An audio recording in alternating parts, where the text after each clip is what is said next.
എല്ലാവരും നിവർന്നിരിക്കുക. ചിന്മുദ്ര. കണ്ണുകളടയ്ക്കുക. ഭ്രൂമധ്യത്തിൽ മാത്രം ശ്രദ്ധിക്കുക. മറ്റ് ചിന്തകളൊക്കെ വിടുക. സാധാരണ ശ്വാസഗതി മാത്രം ശ്രദ്ധിക്കുക. അതും സാക്ഷിഭാവത്തിൽ.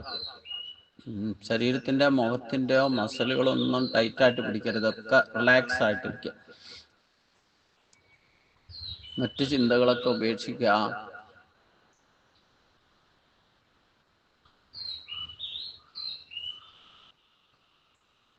കൈകൾ തൊഴുതു പിടിക്കുക. പഞ്ചപ്രണവം.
ഓം ശുക്ലാംബരധരം വിഷ്ണും ശശിവർണം ചതുർഭുജം പ്രസന്നവദനം ധ്യായേത് സർവവിഘ്നോപശാന്തയേ.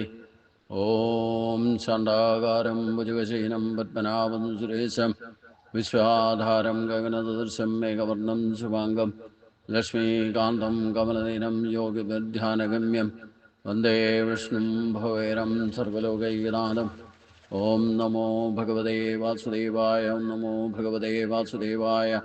ഓം ശ്രീകൃഷ്ണായ പരബ്രഹ്മണേ നമഃ. ഓം ശാന്തി ശാന്തി ശാന്തി. കൈകൾ രണ്ടും പുറകോട്ട് ഇട്ട തല കുമ്പിട്ട് ഗുരുപ്രണാമം. ഓം കർപ്പണ്യദോഷോ ഭഗതസ്വഭാവക വൃക്ഷാമിത്തം ധർമ്മസുമൂഢചേതക യശ്രേയസ്യ നിശ്ചിതം ബ്രൂഹിതന്മേ ശിഷ്യസ്യഹം ശാതിമാം താം പ്രപന്നം. ഓം നമോ ഭഗവതേ വാസുദേവായ. ഓം നമോ ഭഗവതേ വാസുദേവായ. ഓം നമോ ഭഗവതേ വാസുദേവായ. ഗുരുപ്രണാം. ശ്വാസം എടുത്തുകൊണ്ട് നിവർന്നിരിക്കുക. കൈകൾ രണ്ടും കൂട്ടിത്തിരുമ്മ.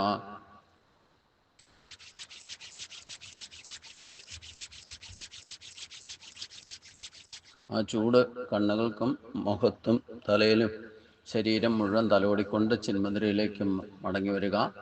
പതുക്കെ പതുക്കെ കണ്ണുകൾ തുറക്കുക.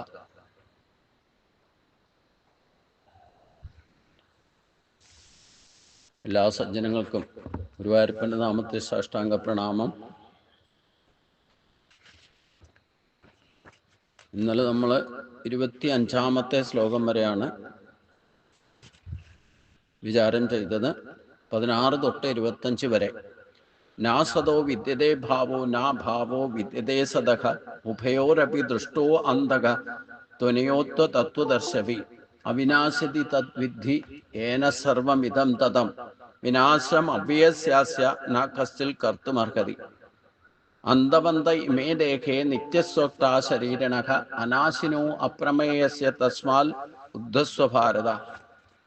യായേനം വ്യക്തിഹന്താരം വെസ്റ്റൈനം അന്യതേ ഹതം ഉപൗതൗ ന വിജാനീതോ ന്യായം ഹന്തീന അന്യതേ നാചായതേ മ്രിയതേ വാ കഥാചിത് ന്യായം ഭൂത്വാ ഭവിതാ വാനഭൂയക അജോ നിത്യശാശ്വതോയം പുരാണാ നാഹന്യതേ അന്യമാനേ ശരീരേ. വേദാ വിനാശനം നിത്യം യായേന ചമവ്യയം കഥം സ പുരുഷപാർത്ത ഖം ഖാദേതി ഹന്തീകം.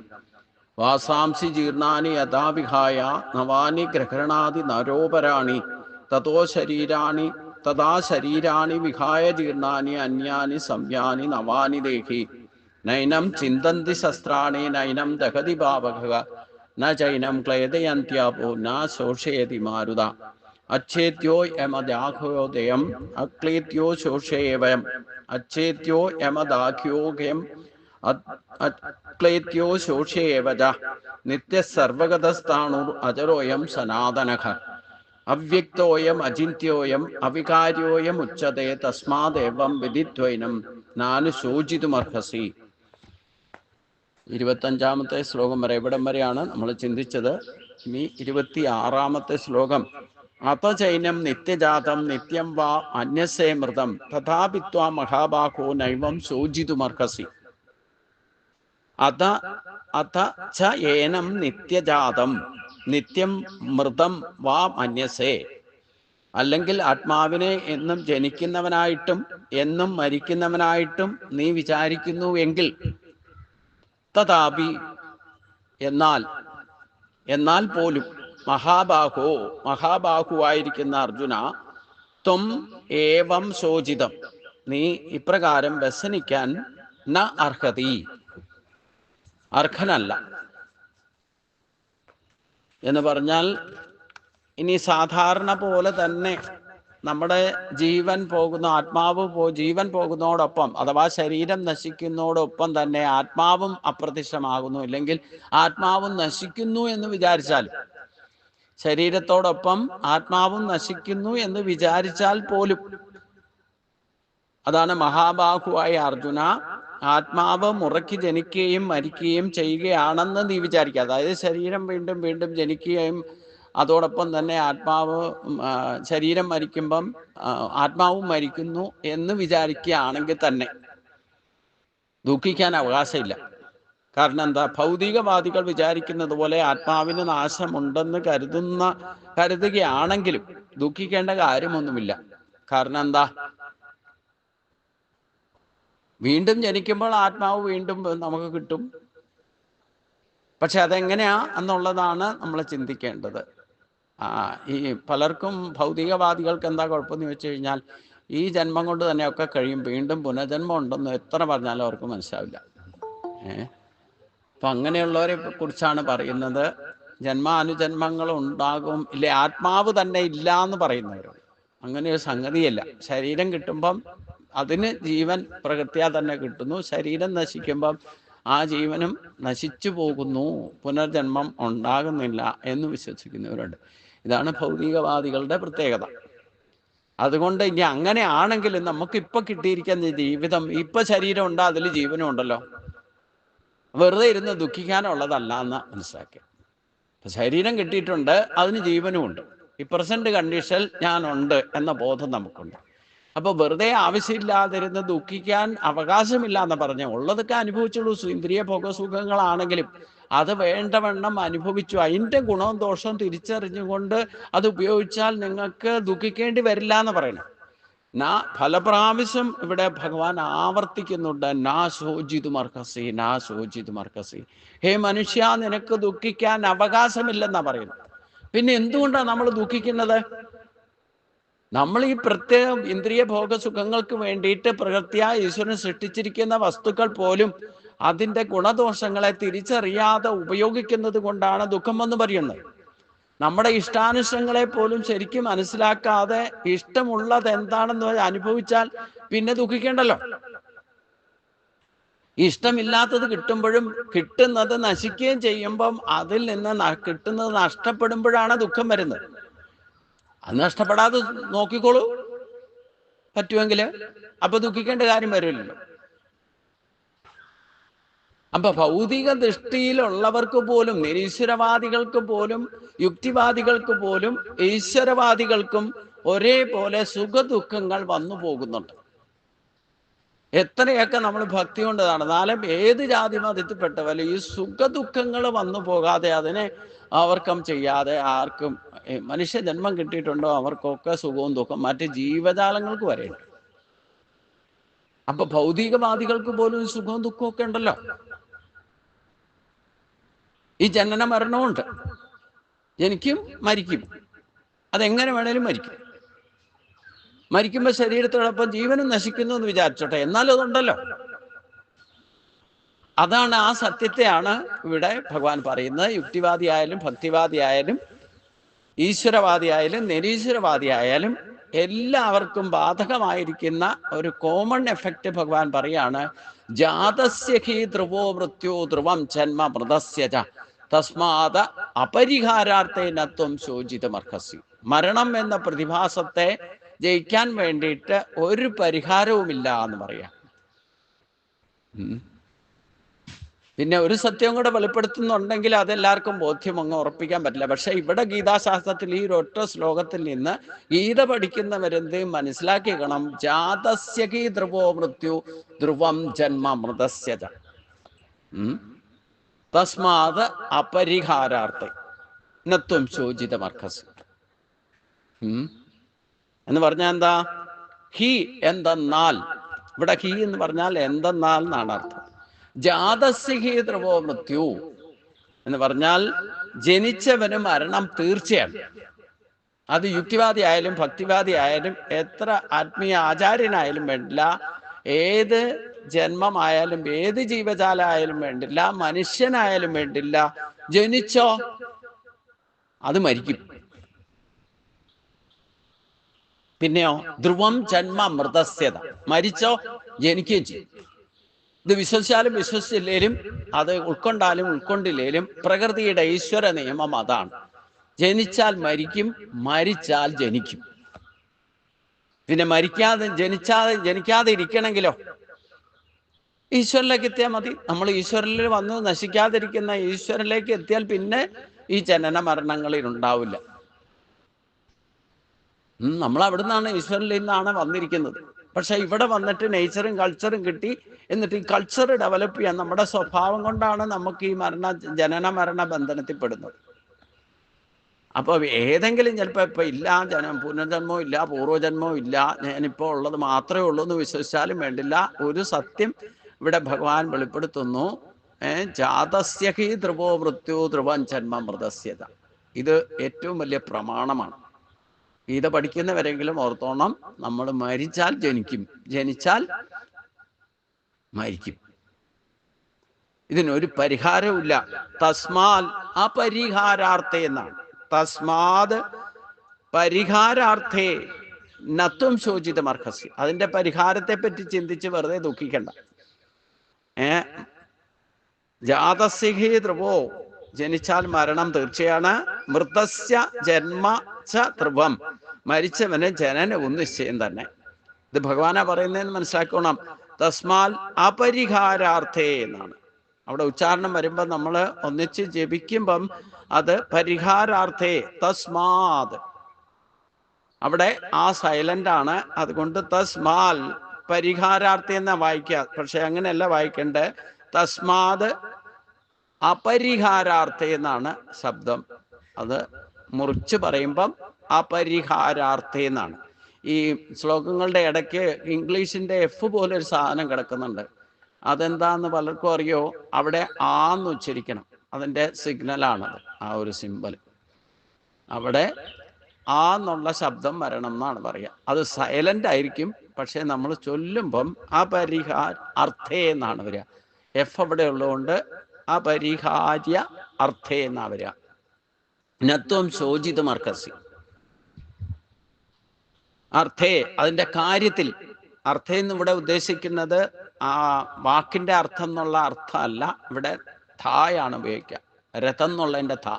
അപ്പം അർത്ഥേ എന്നുള്ളതിന് കാര്യത്തിൽ എന്നാണ് അർത്ഥം. നത്വം ശോചിതി അർത്ഥേ ത്വം ശോചിതു ന ഹർഹസി. നീ ദുഃഖിക്കാൻ അർഹനല്ല, ദുഃഖിക്കേണ്ടതില്ല. യഥാർത്ഥത്തിൽ മനുഷ്യന് ദുഃഖിക്കാൻ വേണ്ടിയിട്ടൊന്നും അല്ല ജന്മം കിട്ടിയിരിക്കുന്നത്. നമുക്ക് ഈ ഗുണദോഷങ്ങളൊക്കെ തിരിച്ചറിയാനുള്ള ശക്തി ഉണ്ടെങ്കിലും നമ്മൾ ആ ഗുണത്തെ ആശ്രയിച്ച്, ഗുണം തിരിച്ചറിഞ്ഞുകൊണ്ട് ഗുണത്തെ ആശ്രയിച്ച്, ഗുണങ്ങൾ എവിടെയുണ്ടോ അതൊക്കെ ദൈവീയ സമ്പത്താണ്. എന്തൊക്കെ ഗുണം നമുക്ക് ഉപയോഗിക്കാൻ സാധിക്കുന്നു അതൊക്കെ ഈശ്വര ഗുണങ്ങളാണ്. ആ ഗുണത്തെ ആശ്രയിച്ചാൽ ഒരു കാരണവശാലും അതുകൊണ്ട് ദുഃഖം ഉണ്ടാവില്ല എന്നർത്ഥം. പക്ഷെ നമ്മൾ അത് ശ്രദ്ധിക്കാതെ, ഗുണദോഷം തിരിച്ചറിയാതെ നമ്മൾ പ്രവർത്തിക്കുമ്പോഴാണ് അതിൽ നിന്ന് ദുഃഖം അനുഭവിക്കേണ്ടതായിട്ട് വരിക. അത് ഈശ്വരന്റെ പ്രൊഡക്റ്റ് അല്ല സുഖവും ദുഃഖവും. നമ്മുടെ കർമ്മത്തിന്റെ ഫലം നമ്മൾ ശ്രദ്ധിക്കാത്തത് കൊണ്ട് നമുക്ക് വന്ന് ഭവിക്കുന്നതാ. നടക്കുമ്പം കല്ല് കണ്ടിട്ടും ഇല്ലേ, കല്ല് തട്ടുന്നുള്ളത് അറിയാമല്ലോ. അപ്പം ശ്രദ്ധയില്ലാതെ നടന്നാൽ ഒരു കാലം ഉറപ്പിക്കാതെ അടുത്ത കാല് എടുത്തു വച്ചാൽ വീഴും. അതുപോലെ അധികം നമുക്ക് ഈ ഭൗതിക ദുഃഖങ്ങൾ ഉണ്ടാകുന്നത് നമ്മുടെ സ്വത്വം കുറവുണ്ടാകും. ഈ ആധ്യാത്മിക ദുഃഖം എന്ന് പറഞ്ഞാൽ പൂർവ്വജന്മാർജിതമായിട്ടുള്ളത് ശരി വന്നോട്ടെ, രോഗങ്ങളും ഒക്കെ നമുക്ക് തടയാൻ സാധ്യമല്ല. അത് പൂർവ്വജന്മാർജിതമായ കർമ്മദോഷങ്ങൾ അനുഭവിക്കുമ്പം ജലദോഷം വരാതിരിക്കാൻ ശ്രദ്ധിച്ചാലും ജലദോഷം വരാതിരുന്നിട്ടുണ്ടോ ഇതുവരെ? അപ്പം അത് ശരീരത്തിനും മനസ്സിനും ബാധിക്കുന്ന രോഗം എന്ന് പറഞ്ഞാൽ, മാനസിക രോഗം എന്ന് പറഞ്ഞാൽ അത് മെന്റലി ഡിപ്രസ്സായ മാനസിക രോഗമാണ്. അസ്വസ്ഥനാണെങ്കിൽ, മനസ്സിന് സമാധാനം ഇല്ലെങ്കിൽ അത് രോഗമാണ്. അല്ലാതെ അതുകൊണ്ട് സൈക്കാട്രിസ്റ്റിന്റെ അടുത്തേക്ക് ചികിത്സിക്കൊന്നും പോയേക്കരുത്. പോയാൽ നിങ്ങളെ മയക്കിക്കളയും. പിന്നെ മയക്കുമരുന്ന് എന്നിട്ട് മയക്കും. പിന്നെ പുത്തിലി ബാബയുടെ കൂട്ടാവും.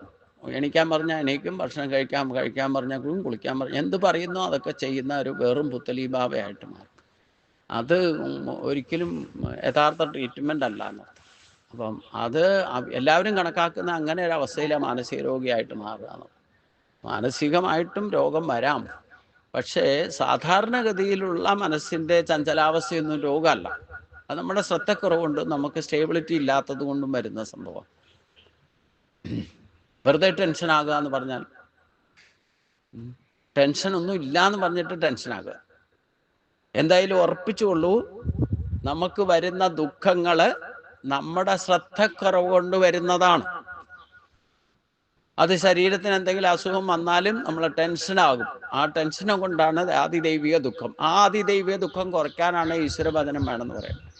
ആ ടെൻഷൻ ഇല്ലാതെ കാരണം ദൈവാധീനം കൂട്ടിയാൽ നമുക്ക് എന്ത് രോഗത്തെയും അതിക്രമിക്കാൻ സാധിക്കും. അത് വന്നാലും അനുഭവിച്ചാലും ഈസി ആയിട്ട് അതിനെ ഓവർകം ചെയ്യാൻ സാധിക്കും. നമ്മൾ അതിൽ തന്നെ നെഗറ്റീവായിട്ട് ചിന്തിച്ചിരിക്കുമ്പോൾ ആ രോഗം വർദ്ധിക്കുക. വരുമോ എന്ന് സംശയിച്ചാൽ മതി, അത് വന്നു ഭവിക്കും. എന്താണോ നിരന്തര ചിന്ത, അത് വന്നു ഭവിക്കും. അപ്പം അതുകൊണ്ട് ഈ ഇന്നസെന്റിന് ക്യാൻസർ വന്ന സമയത്തെ ഈ പാലിയേറ്റീവ് കെയറിന് ഒരുപാട് സഹായം ചെയ്യാനൊക്കെ അദ്ദേഹം പോയിരുന്നു. പല ക്യാൻസർ രോഗികളെയൊക്കെ ചികിത്സിക്കാനും അവരെ ശുശ്രൂഷിക്കാനും ഒക്കെ ഡോക്ടർ ഗംഗാധരൻ ഡോക്ടറിൻ്റെ കൂടെയൊക്കെ പോയിട്ടുണ്ട്. അങ്ങനെയൊക്കെ പോകുന്ന സമയത്ത് ഇതിന് ഇടയ്ക്ക് ഇദ്ദേഹത്തിന് ഇങ്ങനെ തോന്നി. അദ്ദേഹത്തിൻ്റെ ആ പുസ്തകം വായിച്ചു നോക്കിയാൽ കൃത്യമായിട്ട് അറിയാം. ഇന്ന് ഈ ചികിത്സയ്ക്ക് സഹായം ചെയ്യാൻ പോയി എനിക്കും ക്യാൻസർ വരുമോ എന്ന് ഒരു സംശയം അദ്ദേഹത്തിന് ഉണ്ടായി എന്ന് പറഞ്ഞു. അപ്പോൾ വൈറസ് ബാധിക്കും നമുക്ക്.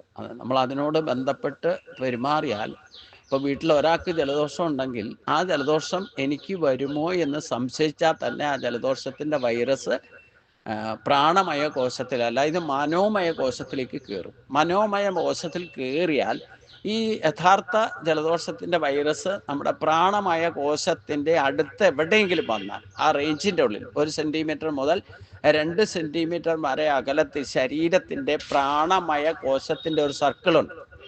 അതിനകത്ത് ഈ ബാക്ടീരിയ, ജലദോഷത്തിൻ്റെ ബാക്ടീരിയ വന്നാൽ വലിച്ചകത്തേക്കിടും. കാരണം മനസ്സ് അപ്പോഴേ തയ്യാറായി കഴിഞ്ഞു, ഇത് വരുമോ എന്ന് സംശയിച്ചു. സംശയാത്മാ വിനശ്യതി എന്ന് ഭഗവാൻ പറഞ്ഞിട്ടുണ്ട്. ഇതേപോലെ ഏത് രോഗവും, പകരുന്ന രോഗങ്ങളാണെങ്കിൽ എനിക്ക് വരുമോ എന്ന് സംശയിച്ചാൽ തന്നെ അതിൻ്റെ വൈറസ് മനോമയ കോശത്തിൽ കയറും. ആ മനോമയ കോശത്തിൽ കയറിയാൽ അതിൻ്റെ റേഞ്ചിൽ നിങ്ങളുടെ ശരീരം എത്തിയാൽ മതി, വലിച്ചകത്തേക്കിടും. ഇങ്ങനെയാ ചില രോഗങ്ങളൊക്കെ നമ്മളെ ബാധിക്കുന്നത്. അപ്പൊ ഇദ്ദേഹം ഈ സംശയം ഉണ്ടായോ, അദ്ദേഹത്തിന് ആ രോഗം വന്നു. പിന്നെ ഇതും കഴിഞ്ഞിട്ട് അത് മാത്രമല്ല, ഇനി ഇത് ഭാര്യയ്ക്കും വരുമോ എന്ന് അദ്ദേഹം സംശയിച്ചു, ആലീസിനും വരുമോ എന്ന് സംശയിച്ചു. അദ്ദേഹത്തിൻ്റെ ഒരു പുസ്തകമുണ്ട്, ഞാൻ വായിച്ചിട്ടാണ് പറയുന്നത്. അദ്ദേഹം എങ്ങനെ 50% രോഗത്തിനെ ഓവർകം ചെയ്തത് എങ്ങനെയാണെന്ന് വെറും തമാശ രൂപത്തിൽ എഴുതിയൊരു പുസ്തകമുണ്ട്. അതിൽ നിന്നാണ് ഞാൻ അത് മനസ്സിലാക്കാൻ വേണ്ടിയിട്ട്, നമുക്ക് when there is a will there is a way എന്നാണ് പറയുക. അപ്പം നമുക്ക് 50% നമ്മൾ വെൽ പാക്ക്ഡ് ആണെങ്കിൽ, ഈ രോഗം വന്നാലും അതിനെ മനസ്സ് തയ്യാറാണെങ്കിൽ ഏറ്റവും വലിയ റേഡിയേഷനേക്കാളും കൂടുതൽ എഫക്റ്റാണ് നിങ്ങൾക്ക് ക്യാൻസറിനെ കരിച്ചു കളയാൻ സാധിക്കും. ഒന്നുമില്ലെങ്കിലും അത് മരണത്തിൽ നിന്ന് കുറച്ച് നമുക്ക് എക്സ്റ്റൻഷനൊക്കെ കിട്ടും. നമുക്കതിനെ ഈസി ആയിട്ട് കൊണ്ടു നടക്കാൻ പറ്റും. രോഗം ഉണ്ടെങ്കിൽ ഓവർകം ചെയ്യാൻ സാധിക്കും. ആ വിൽ പവർ ഉണ്ടാകണം. അപ്പോൾ ഇദ്ദേഹത്തിന് രോഗം വന്നു, ചികിത്സ തുടങ്ങി, റേഡിയേഷനും കീമോതെറാപ്പിയും ഒക്കെ തുടങ്ങി. എന്നിട്ട് കുറേ കാലം അദ്ദേഹം അതുകൊണ്ട് അവർക്ക് MP ആയതൊക്കെ അതിന് ശേഷമാണ്. എന്നിട്ട് അവിടെ ചെന്നിട്ട് പാർലമെന്റിൽ വരെ സോണിയാഗാന്ധി വരെ വന്നിട്ട് ഇന്നസെന്റിനോട് സംസാരിച്ച കാര്യങ്ങളൊക്കെ അവിടെ പറയുന്നുണ്ട്. കാരണം ഈ സോണിയയും ക്യാൻസർ ബാധിച്ചിട്ടുണ്ടെന്നാണ്, എപ്പോഴും കൊണ്ട് ട്രീറ്റ്മെൻറ്റ് നടക്കുന്നുണ്ട്. അപ്പം ഈ വിൽ പവർ എവിടുന്നാ കിട്ടിയെന്നൊക്കെ അദ്ദേഹം സോണിയ ഇന്നസെന്റിനോട് ചോദിച്ചിട്ടുണ്ടെന്ന് അദ്ദേഹത്തിൻ്റെ പുസ്തകത്തിൽ തന്നെ രേഖപ്പെടുത്തിയിട്ടുണ്ടെന്നർത്ഥം. ഈ രോഗത്തിന് രാഷ്ട്രീയമൊന്നുമില്ല, ഇന്ന ആൾക്കാർ വരാവുള്ളൂ, ഇന്നയാൾക്കാർ വരാൻ ഭരണപക്ഷവും പ്രതിപക്ഷവും ഒന്നുമില്ല. അതിന് രോഗം വന്നാലേ അത് പകരാനും അതിന് രാഷ്ട്രീയം നോക്കിയിട്ടൊന്നുമല്ല പകരാൻ. എന്തായാലും ഇദ്ദേഹം ഇങ്ങനെ ഇരിക്കുമ്പോൾ സംശയിച്ചു, ഭാര്യയ്ക്കും വരുമോ, വരാൻ സാധ്യതയില്ലേ എന്നൊക്കെ ഇങ്ങനെ ചിന്തിച്ചിട്ട് ഭാര്യയോട് വെറുതെ ഒന്ന് ചെക്കപ്പ് ചെയ്യാൻ പറഞ്ഞു. അങ്ങനെ ആ ലേഷോറിൽ തന്നെ പോയിട്ട് ഗംഗാധരൻ ഡോക്ടറോട് പറഞ്ഞു, ഓ അതിനിപ്പോൾ എന്താ, ചെക്കപ്പ് ചെയ്യാമല്ലോ എന്നും പറഞ്ഞ് ചെക്കപ്പ് ചെയ്തു. ചെക്കപ്പ് ചെയ്ത് റിസൾട്ട് വന്നപ്പോൾ, ഫൈനൽ റിസൾട്ട് വന്നപ്പം അവരെയും ബാധിച്ചിരിക്കുന്നു. ഇങ്ങനെയൊക്കെ വരുമോ എന്ന് സംശയിച്ചാൽ, ഇങ്ങനെയൊക്കെ സംഭവിക്കുമെന്ന് ചോദിച്ചു കഴിഞ്ഞാൽ, ഇവിടെയൊക്കെ നമ്മുടെ വിൽ പവർ നഷ്ടപ്പെട്ടാൽ നമ്മൾ സദാ തദ്ഭാവ, ഗീതയിൽ തന്നെ ഭഗവാൻ പറയുന്നുണ്ടല്ലോ, സദാ തദ്ഭാവഭാവിത. നിങ്ങൾ ഏത് സമയം നെഗറ്റീവ് തന്നെ ചിന്തിച്ചുകൊണ്ടിരുന്നാൽ അതൊന്നും ഭവിക്കും. പോസിറ്റീവായിട്ട് ചിന്തിച്ചാൽ പോസിറ്റീവായിട്ട് ഭവിക്കും നിരന്തരം. അതുകൊണ്ടാണ് എന്ത് സംഭവിച്ചാലും അതിനെയൊക്കെ പോസിറ്റീവായിട്ട് നല്ലതായിട്ട് കാണണം എന്ന് ഭഗവാൻ ഗീതയിൽ നമുക്ക് ഉപദേശം നൽകുന്നതിൻ്റെ കാര്യം അതാണ്. നമ്മൾ നെഗറ്റീവിനെ കണ്ടാൽ നെഗറ്റീവ് സംഭവിക്കും. നെഗറ്റീവായിട്ട് നിരന്തരം ചിന്തിച്ചുകൊണ്ടിരുന്നാൽ അതിനെയൊക്കെ പോസിറ്റീവായിട്ട് കണ്ടാൽ മതി. കരഞ്ഞുകൊണ്ട് മരിച്ചാലും ചിരിച്ചുകൊണ്ട് മരിച്ചാലും മരിക്കുന്നുള്ളത് ഉറപ്പാണെങ്കിൽ പിന്നെ ചിരിച്ചുകൊണ്ട് മരിച്ചുകൂടെ? ഒരു പാട്ട് തന്നെ ഉണ്ടല്ലോ, ഒരു സിനിമാ പാട്ട്. അപ്പൊ ബി ഹാപ്പി. എന്തായാലും നമുക്ക് ഈ രോഗങ്ങളെയും പറ്റി പേടിക്കേണ്ട ആവശ്യമൊന്നുമില്ല. കാരണം ഒരു പ്രായം കഴിഞ്ഞാൽ നമ്മുടെ ശരീരം പോകേണ്ടത് ഒരു ധർമ്മം. അതാണ് ഇവിടെ ഭഗവാൻ പറഞ്ഞത്, ജാതസ്യഹി ധ്രുവോ മൃത്യു. ഈ ഒരു സത്യം മനസ്സിലാക്കുക, ജനിച്ചാൽ മരിക്കും. ഈ മരിക്കുന്നത് ഏത് വിധേനയും മരിക്കാം. നമ്മുടെ ശരീരത്തിൻ്റെ ഡ്യൂട്ടി കഴിഞ്ഞാൽ ഏത് സമയത്തും ഏത് രോഗം വന്നിട്ടോ ആക്സിഡൻറ്റിലോ ഇല്ലെങ്കിൽ ഓൺ ദി സ്പോട്ട് നിങ്ങൾ ചിലപ്പോൾ ഉറങ്ങിക്കിടന്നിട്ടായിരിക്കും എണീക്കാതെ പോകുന്നത്. അപ്പം അതിനെയൊക്കെ ഉൾക്കൊള്ളാൻ നമുക്ക് സാധിക്കണം. അപ്പം ആ ഒരു സ്ഥിതി, അതിനെ നെഗറ്റീവായിട്ട് കാണണ്ട. മരിച്ചാൽ ജനിക്കുമെന്ന് പറഞ്ഞല്ലോ, പിന്നെ എന്താ, ഇത് കേടുവന്ന ഈ ശരീരത്തിന് എന്തെങ്കിലും നമ്മളിപ്പോൾ എത്ര ആധ്യാത്മികമായിട്ട് ഉയർന്ന് ഭഗവാന്റെ ഏറ്റവും വലിയ ഭക്തനായാലും വേണ്ടില്ല, ഈ ശരീരം പോകാൻ തീരുമാനിച്ചു കഴിഞ്ഞാൽ അതിന് ഏത് തരത്തിലും ജീർണത വരാം. അപ്പം ഈശ്വരനെ ഭജിച്ചു എന്ന് ഓർത്തുകൊണ്ട് ക്യാൻസർ വരാതിരിക്കൊന്നുമില്ല. അങ്ങനെ ഒരു ആ സാഹചര്യത്തെ നമ്മൾ ഉൾക്കൊള്ളണം. ഈ ശരീരത്തിന്റെ ജീർണത എന്ന് പറഞ്ഞാൽ ഏത് തരത്തിലും വരും. ഈ ശരീരം കൊണ്ട് നമുക്ക് പിന്നെ ഒന്നും ചെയ്യാൻ പറ്റാത്ത അവസ്ഥ വരികയും ഇനി ഈ ശരീരം കൊണ്ട് ചെയ്യേണ്ടതായിട്ടൊന്നും ഇല്ലാത്ത, ഈ ജന്മത്തിൽ ചെയ്യാനൊന്നും ഇല്ല എന്നൊരവസ്ഥയും വന്നു കഴിഞ്ഞാൽ ശരീരം ഏത് തരത്തിലും പോകാം. അതിനെ ഉൾക്കൊണ്ടാൽ മതി. അതിനാണ് ഭഗവാൻ ഈ സത്യം പറയുന്നത്, ജാതസ്യഹി ധ്രുവോ മൃത്യു. പിന്നെ ഒരു പോസിറ്റീവ് കൂടെ പറഞ്ഞു. എന്താ? ജനിച്ചാൽ മരിക്കും എന്ന് പറഞ്ഞിട്ട് ഒന്നുകൂടെ പറഞ്ഞു. എന്താ പറഞ്ഞത്? ധ്രുവം ജന്മ മൃതസ്യ. ധ്രുവനെ പോലെ വീണ്ടും ഉയർത്തെഴുന്നേൽക്കും. മരിച്ചാലും വേണ്ടില്ല, മരിച്ചാൽ ജനിക്കും. പിന്നെന്തിനാ പേടിക്കണേ? ഇത് കേടുവന്ന ശരീരം പോയാൽ പോട്ടെ, പുതിയത് കിട്ടുമല്ലോ.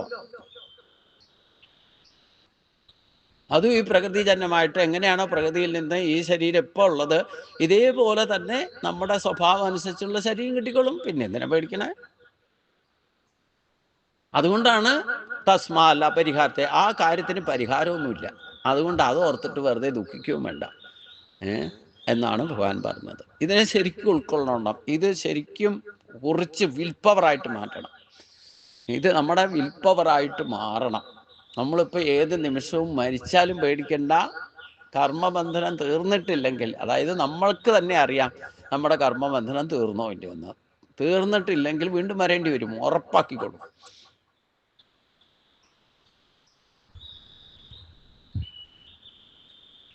ഏത് ഇഷ്ടങ്ങളെ സ്വഭാവം കൊണ്ടാണ് പോകുന്നത്, അതേ സ്വഭാവത്തെ തിരിച്ചു വരാം.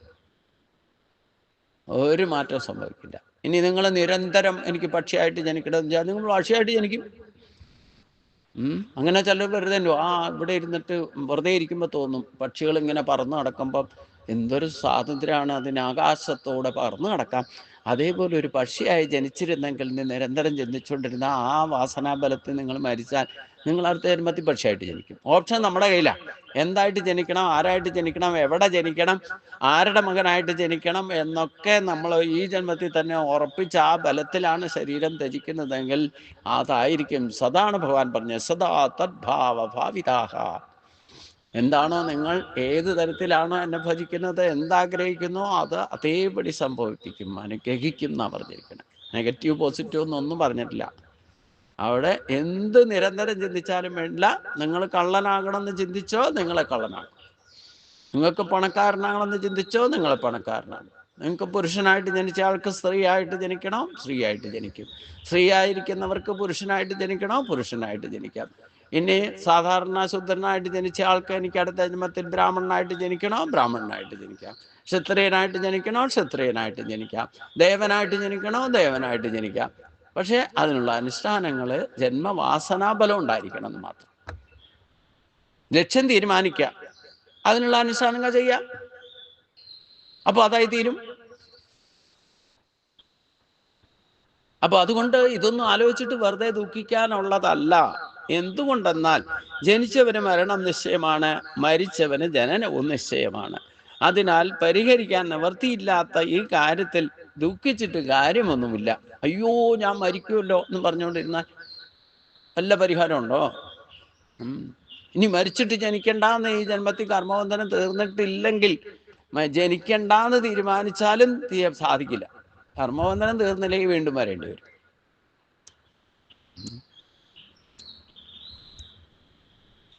നമ്മൾ ആത്മസമർപ്പണത്തിലേക്ക് പോകണം. ഭക്തിയുടെ 9 പടികളും കടന്ന് 9ാമത്തെ പടിയാണ് ആത്മസമർപ്പണം. സ്വയം ചെയ്യണം.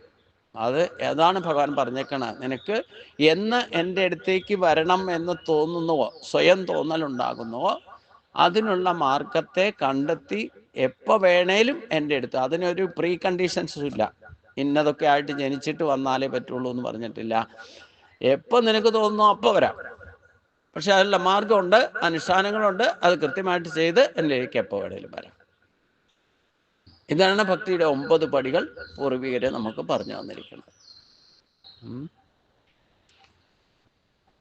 അപ്പൊ ഇതൊക്കെ ഇങ്ങനെ കൺസിക്വൻസൊക്കെ ഉണ്ടാവുമല്ലോ എന്ന് ഉദ്ദേശം കൊണ്ട് ദുഃഖിച്ചിരുന്നിട്ടുണ്ട കാര്യം. ആവശ്യമില്ലാത്ത സമയത്ത് ആവശ്യമില്ലാത്ത കാര്യത്തെക്കുറിച്ച് ദുഃഖിക്കരുതെന്ന് ഭഗവാൻ ആദ്യം തന്നെ പറഞ്ഞു. ആദ്യത്തെ സ്റ്റെപ്പിൽ തന്നെ ഗീതോപദേശം തുടങ്ങുമ്പോൾ പറയും, ആവശ്യമില്ലാത്ത സമയത്ത് ആവശ്യമില്ലാത്തവരെ കുറിച്ച്, ആവശ്യമില്ലാത്ത കാര്യങ്ങളെ കുറിച്ച് വെറുതെ ഇരുന്ന് ചിന്തിച്ച് ദുഃഖിക്കരുത്. അത് ചെയ്യാതിരിക്കണം. എന്താ മാർഗം? അത് കർമ്മയോഗത്തിലേക്ക് ചെല്ലുമ്പോൾ പറയുന്നത്, ആക്കി കച്ചിക്ഷണമവി. നിങ്ങൾ ഉണർന്നിരിക്കുന്ന സമയത്ത് ഉറക്കം വരുന്നുണ്ട്, സുഖമായിട്ട് പോയി കിടന്നു. പകലായാലും രാത്രി ആയാലും ഉറക്കം വരുന്നോ, നിങ്ങൾ പോയി കിടന്ന് ഉറങ്ങിക്കോളും. പക്ഷേ ഉണർന്നിരിക്കുന്ന സമയത്ത് വെറുതെ ഇരിക്കും. വെറുതെ അതും ഇതും ചിന്തിക്കും. അതാണ് കുഴപ്പം. അത് ഡെസ്പാവും. വെറുതെ ആവശ്യമില്ലാതെ എക്സൈറ്റ്മെന്റ് ഡെസ്പായിട്ട് പിന്നെ ദുഃഖിക്കാനിടക്കും. എന്തെങ്കിലും ചെയ്തോളൂ. പിന്നെ എന്തെങ്കിലും ചെയ്യാന്ന് പറഞ്ഞാൽ ഈ TV സീരിയലൊക്കെ കാണണമെങ്കിൽ കണ്ടോളൂ. പക്ഷെ അത് കണ്ടിട്ടിരുന്ന് കരഞ്ഞേക്കരുത്. അതേ എനിക്ക് പറയാനുള്ളൂ. ചിരിച്ചോളൂ, എന്നാലും കുഴപ്പമില്ല. കോമഡി ഞാൻ എന്തെങ്കിലും കാണുകയാണെങ്കിൽ കോമഡി ഷോസേ കാണുള്ളൂ. സന്തോഷമായിട്ടിരിക്കണം. നമുക്ക് കുറച്ച് നേരം ഡെസ്പാകാതിരിക്കണം എന്നുണ്ടെങ്കിൽ വെറുതെ വിട്ടിട്ടാണ്, എന്നാലും കണ്ടോളൂ. ചിരിച്ചാമല്ലോ, നമുക്ക് കരയേണ്ട ആവശ്യമൊന്നും വരില്ല. എന്തായാലും വെറുതെ കരയുന്ന സിനിമയും കരയുന്ന സീരിയലും ഒക്കെ കണ്ടിട്ട് നമുക്ക് ഒരു പ്രാക്ടിക്കൽ തലത്തിൽ ഒരു ദുഃഖം ഇല്ലെങ്കിലും വേണ്ടില്ല. ഇതൊക്കെ കണ്ടിട്ട് എന്തിനാ ദുഃഖിക്കണേ? അതുവരെയും കഥയാ. കഥാപാത്രങ്ങൾ കരയുന്നു, അതിനൊപ്പം നമ്മൾ എന്തിനാ കരയണേ? അങ്ങനെയൊക്കെ ശരിക്കും ആ ജീവിതം ഭഗവാൻ പറഞ്ഞേക്കണ, ഒരിക്കലും നിങ്ങൾക്ക് ദുഃഖിക്കാൻ അവകാശമില്ല, അർഹതയില്ല. കാരണം നമുക്ക് വേണ്ടുന്നൊക്കെ നൽകിയിട്ടുണ്ട്. ആ ഗുണദോഷങ്ങളെ തിരിച്ചറിഞ്ഞുകൊണ്ട് നമുക്ക് ജീവിക്കാൻ സാധിച്ച അനായാസേന ജീവിതം. ഞാൻ മാറിക്കെട്ടിയല്ലല്ലോ ഇപ്പൊ ജീവിക്കണത്.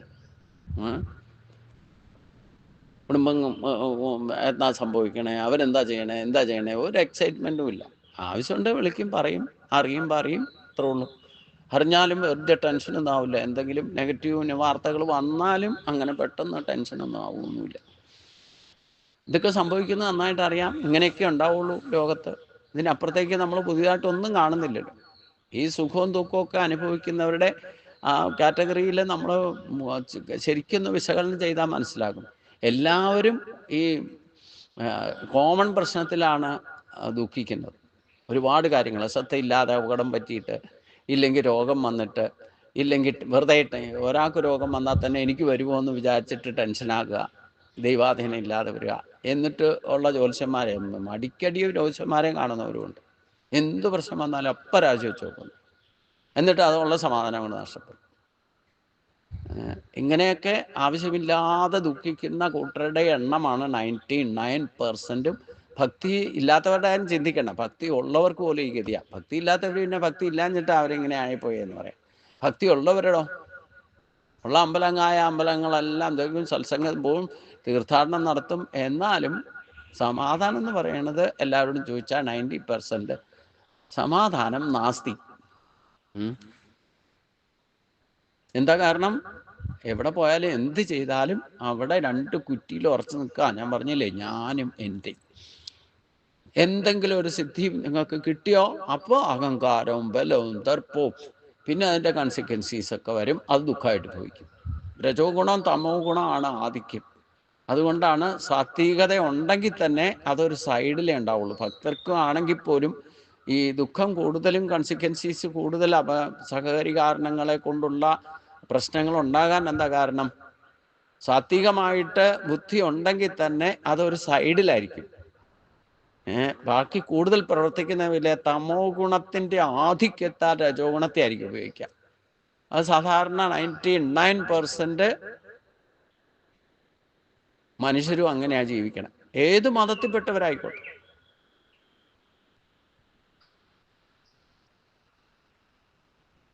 അപ്പൊ അതുകൊണ്ട് അവ്യക്താദീനി ഭൂതാനി, അപ്പൊ പരിഹരിക്കാൻ പറ്റാത്തതാണ്. നമ്മൾ ഇന്നലെ ഇല്ലാതിരുന്നു, ഇന്നുണ്ട്, നാളെ ഇല്ലാതെ വരും. ഇതൊരു ചരിത്ര സത്യമാണ്.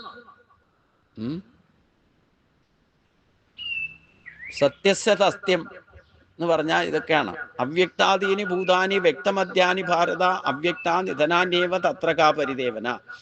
ഭാരത, ഹേ അർജുന, ഭൂതാനി അവ്യക്താദീനി, ജീവികൾ വ്യക്തമല്ലാത്ത ആദിയോടുകൂടിയവനും, വ്യക്തമധ്യാനി, വ്യക്തമായ മധ്യത്തോടു കൂടിയവയും, അവ്യക്ത നിധനാന്യേവ, അവ്യക്തത്തിൽ ലയിക്കുന്നവയും തന്നെ.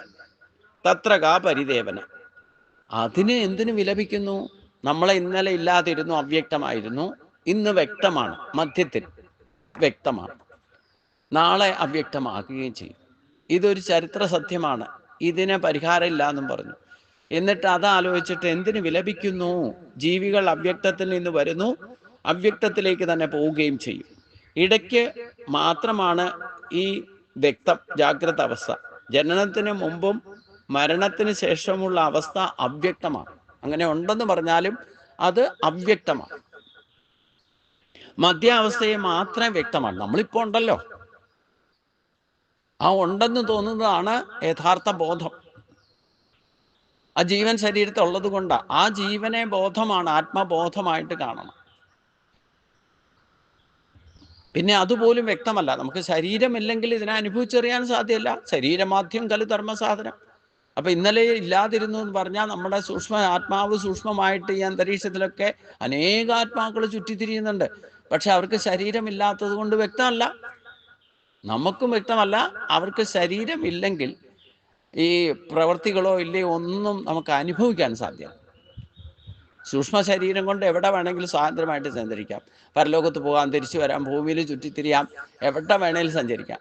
പക്ഷെ എന്താ കുഴപ്പമെന്ന് വെച്ച് കഴിഞ്ഞാൽ ആ കാണുന്ന കാഴ്ചകളോ കേൾക്കുന്ന ശബ്ദങ്ങളോ ഒന്നും അനുഭവിക്കാൻ സാധ്യമല്ല. മറ്റുള്ളവരോട്ട് കാണുകയില്ല. അതാണ് അവ്യക്താവസ്ഥ എന്ന് പറഞ്ഞത്. മരിച്ചു കഴിഞ്ഞാൽ ഇത് തന്നെ അവസ്ഥ. ഇടയ്ക്കുള്ള ഒരൊറ്റ കാര്യത്തിലെ ജാഗ്രത, ഈ ശരീരം ഉള്ളപ്പോൾ മാത്രമേ വ്യക്തമാവൂ, അപ്പോഴേ അനുഭവം സാധിക്കൂ. അതുകൊണ്ടാണ് ശരീരമാദ്യം ഖലു ധർമ്മസാധനം എന്ന് പറഞ്ഞതിൻ്റെ കാര്യം. പക്ഷെ എത്ര പറഞ്ഞാലും ഇതങ്ങോട്ട് ഉൾക്കൊള്ളാൻ കുറച്ച് വിഷമമാണ്. ഈ ആത്മാവ് വീണ്ടും ശരീരം നഷ്ടപ്പെട്ടാലും ഉണ്ടെന്നുള്ള കാര്യം, ഈ ആത്മാവിനെ പറ്റിയുള്ള ബോധം നമ്മൾ ജാഗ്രത അവസ്ഥയിൽ പോലും ആശ്ചര്യമായിട്ട് ആണ് പറയാനും ചിന്തിക്കാനും കേൾക്കാനും ഒക്കെ സാധിക്കും. കാരണം അത് ഈ ശരീരം ഉള്ളപ്പോഴേ അനുഭവിച്ചറിയാൻ സാധിക്കൂ. ജീവൻ ശരീരത്തുണ്ട്, ഞാനുണ്ട്, ഇല്ലെങ്കിൽ എനിക്ക് സുഖവും ദുഃഖവും ഞാൻ അനുഭവിക്കുന്നു. നല്ലത് കണ്ടാൽ നല്ലതാണെന്ന് തോന്നുന്നു, കെട്ടതാണെങ്കിൽ കെട്ടതാണെന്ന് തോന്നുന്നു, ഇഷ്ടമുള്ളത് ഇഷ്ടമില്ലാത്തത്, സ്വാദുള്ളത് സ്വാദില്ലാത്തത്, നല്ല ഗന്ധം ചീത്ത ഗന്ധം, ഇതൊക്കെ അനുഭവത്തിലൂടെ മനസ്സിലാക്കാൻ പ്രേരണ നൽകുന്നത് ഈ ജീവൻ തന്നെയാണ്. ഈ ശരീരത്തിൽ നിന്ന് ജീവൻ പോയാൽ പിന്നെ ഇതൊന്നുമില്ല, ഒന്നും അറിയില്ല. നമ്മളെ കൊണ്ടുപോയി കത്തിച്ചാലും നമ്മളറിയില്ലല്ലോ. ഇല്ലെങ്കിൽ കൈ പൊള്ളി, വെയിലത്ത് നിന്നാ ചൂടറിയും അല്ലേ? അയ്യോ പൊള്ളണത് എന്തൊരു ചൂടാന്ന് പറയും. അപ്പൊ പിന്നെ അഗ്നിയിൽ കൊണ്ടിട്ടാലോ?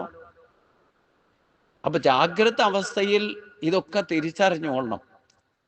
സൂക്ഷ്മാവസ്ഥയിലേക്ക് ഇന്നലത്തെ കാര്യം ഇല്ലാത്ത അവസ്ഥയോ നാളത്തെ അവസ്ഥയോ അല്ല നമ്മൾ ചിന്തിക്കേണ്ടത്. വർത്തമാന കാലത്തിൽ നമ്മളിപ്പോൾ ഉണ്ടല്ലോ, ആ ഒരു തലത്തിൽ ആത്മബോധത്തിൽ നിൽക്കണം. അല്ലാതെ ഇല്ലാതെയാകുന്നതിനോ ഇല്ലാതിരുന്ന അവസ്ഥയോ നാളെ ഇല്ലാതാകുന്ന അവസ്ഥയോ ആലോചിച്ചിട്ട് വെറുതെ ദുഃഖിക്കരുത്. ഇപ്പൊ പ്രസന്റ് കണ്ടീഷനിൽ നമ്മളുണ്ടല്ലോ, നമ്മുടെ ശരീരത്തിൽ ജീവനുണ്ട്. ഈ ജീവനായിട്ട് നിൽക്കുന്നത് ഭഗവാന്റെ ശക്തി തന്നെയാണെന്ന് ഉറപ്പിച്ചോളാം. ഈശ്വരൻ എന്ന് പറയുന്നത് ഒരു വ്യക്തിയല്ല, അതൊരു ശക്തിയാണ്.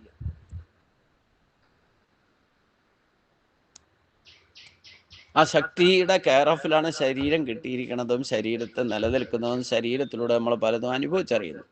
ഈ ശരീരത്തിൽ നിന്ന് ജീവൻ പോയാലോ, ഈ ശരീരം നിർജീവമായിപ്പോയി, ജഡമായിപ്പോയി. അതിനെ കൊണ്ടുപോയി കത്തിച്ചാലും കുഴിയിൽ വെച്ചാലും എന്ത് ചെയ്താലും മറ്റു മുക്കോടകൾ വന്ന് കടിച്ചാലും അതിനെ ദഹിപ്പിച്ചാലും അതിനെ ജീർണിപ്പിച്ചാലും ഒന്നും നമ്മൾ അറിയാൻ പോകുന്നില്ല. പക്ഷെ ഈ സത്യം നമുക്ക് എത്രയായാലും സാങ്കേതികമായിട്ട് അവ്യക്തം മൂലപ്രകൃതിയാണ് ഇതിനൊക്കെ കാരണം. അതിൽ നിന്ന് ഉത്ഭവിക്കുകയും അതിൽ തന്നെ ലയിക്കുകയും ചെയ്യും. ആ പ്രകൃതിയുടെ കൂട്ടിച്ചേരൽ കൊണ്ട് നമുക്ക് കിട്ടിയിരിക്കുന്ന ഒരു ഉപകരണമാണ് ഈ ശരീരം. ഇത് ജീവൻ ശരീരത്തിൽ നിന്ന് വിട്ടുപോയാൽ എങ്ങനെ വിട്ടുപോകാം? ശരീരം ജീർണിച്ചാൽ, ശരീരത്തെ ജീവന് നിൽക്കാൻ പറ്റാത്തൊരവസ്ഥ ക്രിയേറ്റ് ആയാൽ ജീവൻ ശരീരം വിട്ടുപോകും. വിട്ടുപോയാൽ പിന്നെ ഈ ശരീരം ഏതേത് ഘടകങ്ങളിൽ നിന്ന് നിർമ്മിക്കപ്പെട്ടോ അതാത് ഘടകങ്ങളിലേക്കാണ് ലയിക്കുക. പക്ഷെ അതും അവ്യക്തമായിരിക്കും. എവിടെ പോയി എന്താ പോയി ലയിച്ചത്, നമുക്ക് കിട്ടിയത് എവിടുന്നാന്ന് നമുക്കറിയില്ലല്ലോ. അതുകൊണ്ടാണ് അത് ഭഗവാൻ അടുത്ത ശ്ലോകത്തിൽ പറയുന്നത്, ഈ ആത്മാവിനെ പറ്റി ചിന്തിക്കുന്നതും പറയുന്നതും കേൾക്കുന്നതും ഒക്കെ ആശ്ചര്യമായിട്ട് തോന്നാം. കേൾക്കുന്നവനും പറയുന്നവനും ഒന്നും സത്യത്തെ അറിയുകയുമില്ല എന്ന് പറഞ്ഞു. അതാണ് ഇനി അടുത്ത ശ്ലോകം. ആശ്ചര്യവത് പശ്ചിത കശ്ചിതേനം ആശ്ചര്യവത് വദതി തഥൈവ ചാന്യ ആശ്ചര്യവത് ചൈനം അന്യശൃണോതി ശ്രുത്വാ പേനം വേദന ചൈവ കശ്ചിൽ കശ്ചിൽ ഏനം ആശ്ചര്യവത് പശ്യതി. ഒരുവൻ ഇവനെ, അതായത് ആത്മാവിനെ ആശ്ചര്യം എന്ന പോലെ കാണുന്നു. കാണാൻ പറ്റില്ല, എന്നാലും കാണുന്ന പോലെ തോന്നുന്നു. തഥ ഏവ അന്യ, അപ്രകാരം തന്നെ അന്യർ ആശ്ചര്യവത് വദതി, ആശ്ചര്യം എന്ന പോലെ ആത്മാവിനെ പറ്റി പറയുന്നു.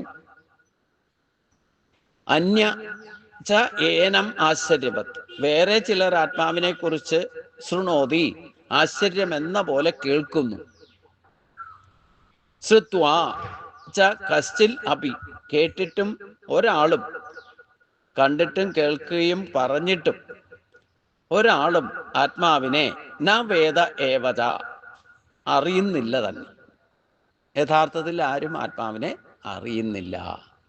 ഏതൊക്കെ തരത്തിൽ അതിനെ നിഗമനങ്ങൾ കൊണ്ടോ അനുമാനങ്ങൾ കൊണ്ടോ ഒക്കെ ചിന്തിച്ചാലും ആത്മാവ് ഉണ്ടെന്ന് ഉറപ്പിക്കാൻ നമുക്ക് പ്രമാണമായിട്ട് കാണിച്ചു കൊടുക്കാൻ സാധിക്കില്ല. എപ്രകാരമാണോ ഈശ്വരനുണ്ടെന്ന് ഒരു ഈശ്വരവാദിക്കോ ഈശ്വരനില്ലെന്ന് ഈ നിരീശ്വരവാദിക്കോ തെളിയാൻ പറ്റാത്തതുപോലെ ആത്മാവ് ഉണ്ടെന്നോ ഇല്ലെന്നോ നമുക്ക് തെളിയിക്കാൻ സാധ്യമല്ല.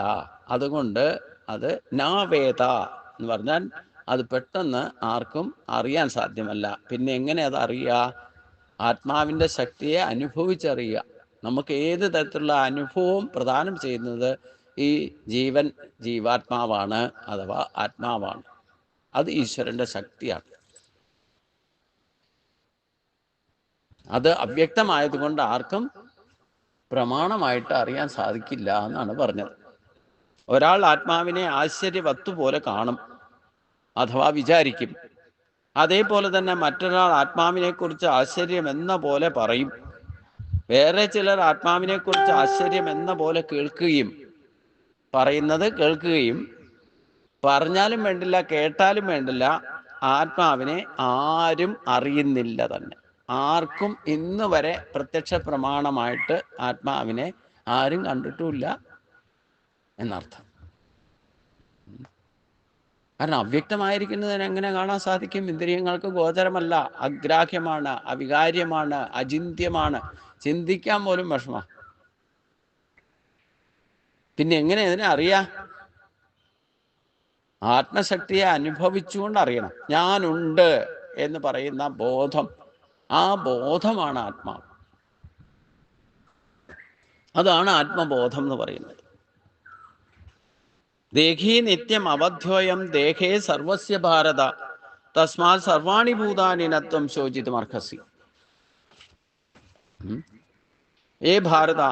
ഹേ ഭാരത വംശജനായിരിക്കുന്ന അർജുന, സർവസ്യ ദേഹേ അയം, എല്ലാവരുടെയും ദേഹത്തിലുള്ള, ദേഹി നിത്യം അവധ്യ, ഈ ദേഹി അഥവാ ജീവാത്മാവ് എന്നും അവധ്യനാണ് എന്ന് പറഞ്ഞാൽ തസ്മാ സർവാണി ഭൂതാനി, അതിനാ സകല ജീവികളെ കുറിച്ചും ഒരു ജീവിയെക്കുറിച്ചും നാ ശോചിതുമർഹസി, നീ വ്യസനിക്കുന്നത് എന്തിന്?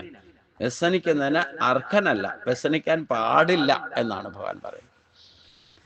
ഹേ അർജുന, എല്ലാവരുടെയും ശരീരത്തിൽ കുടികൊള്ളുന്ന ആത്മാവ് ഒരിക്കലും വധിക്കപ്പെടാവുന്നതല്ല. അതിനെ നശിപ്പിക്കാൻ ഒരു കാരണവശാലും ആർക്കും സാധ്യമല്ല. അതിനാൽ ഒരു ജീവിയെ വിചാരിച്ച് നീ വ്യസനിക്കേണ്ട. ആത്മാവിനെ നശിപ്പിക്കാൻ കൊല്ലാനോ കൊല്ലിക്കാനോ കൊല്ലപ്പെടാനോ ഒന്നും സാധ്യമല്ല. അപ്പം വെറുതെ നമ്മൾ ഈ ആത്മാവിനെ നശിപ്പിക്കുക, നിന്റെ ജീവൻ ഞാൻ എടുക്കും എന്നൊക്കെ പറയുമ്പം എങ്ങനെ എടുക്കും? ഒരാൾ ആത്മഹത്യ ചെയ്യാന്ന് പറഞ്ഞാൽ പോലും ആ വാക്ക് തെറ്റാന്ന് ഞാൻ പറയും. ആത്മാവിനെ ഹത്യ ചെയ്യാൻ സാധ്യമല്ല ആർക്കും. ശരീരഹത്യ എന്ന് പറഞ്ഞാൽ ശരി സംഭവിക്കും. ആത്മാവിനെ ആർക്കാ കയറെ കെട്ടിയിട്ട് തൂക്കാൻ പറ്റുമോ? ശരീരത്തല്ലേ കെട്ടി തൂക്കാൻ പറ്റൂ?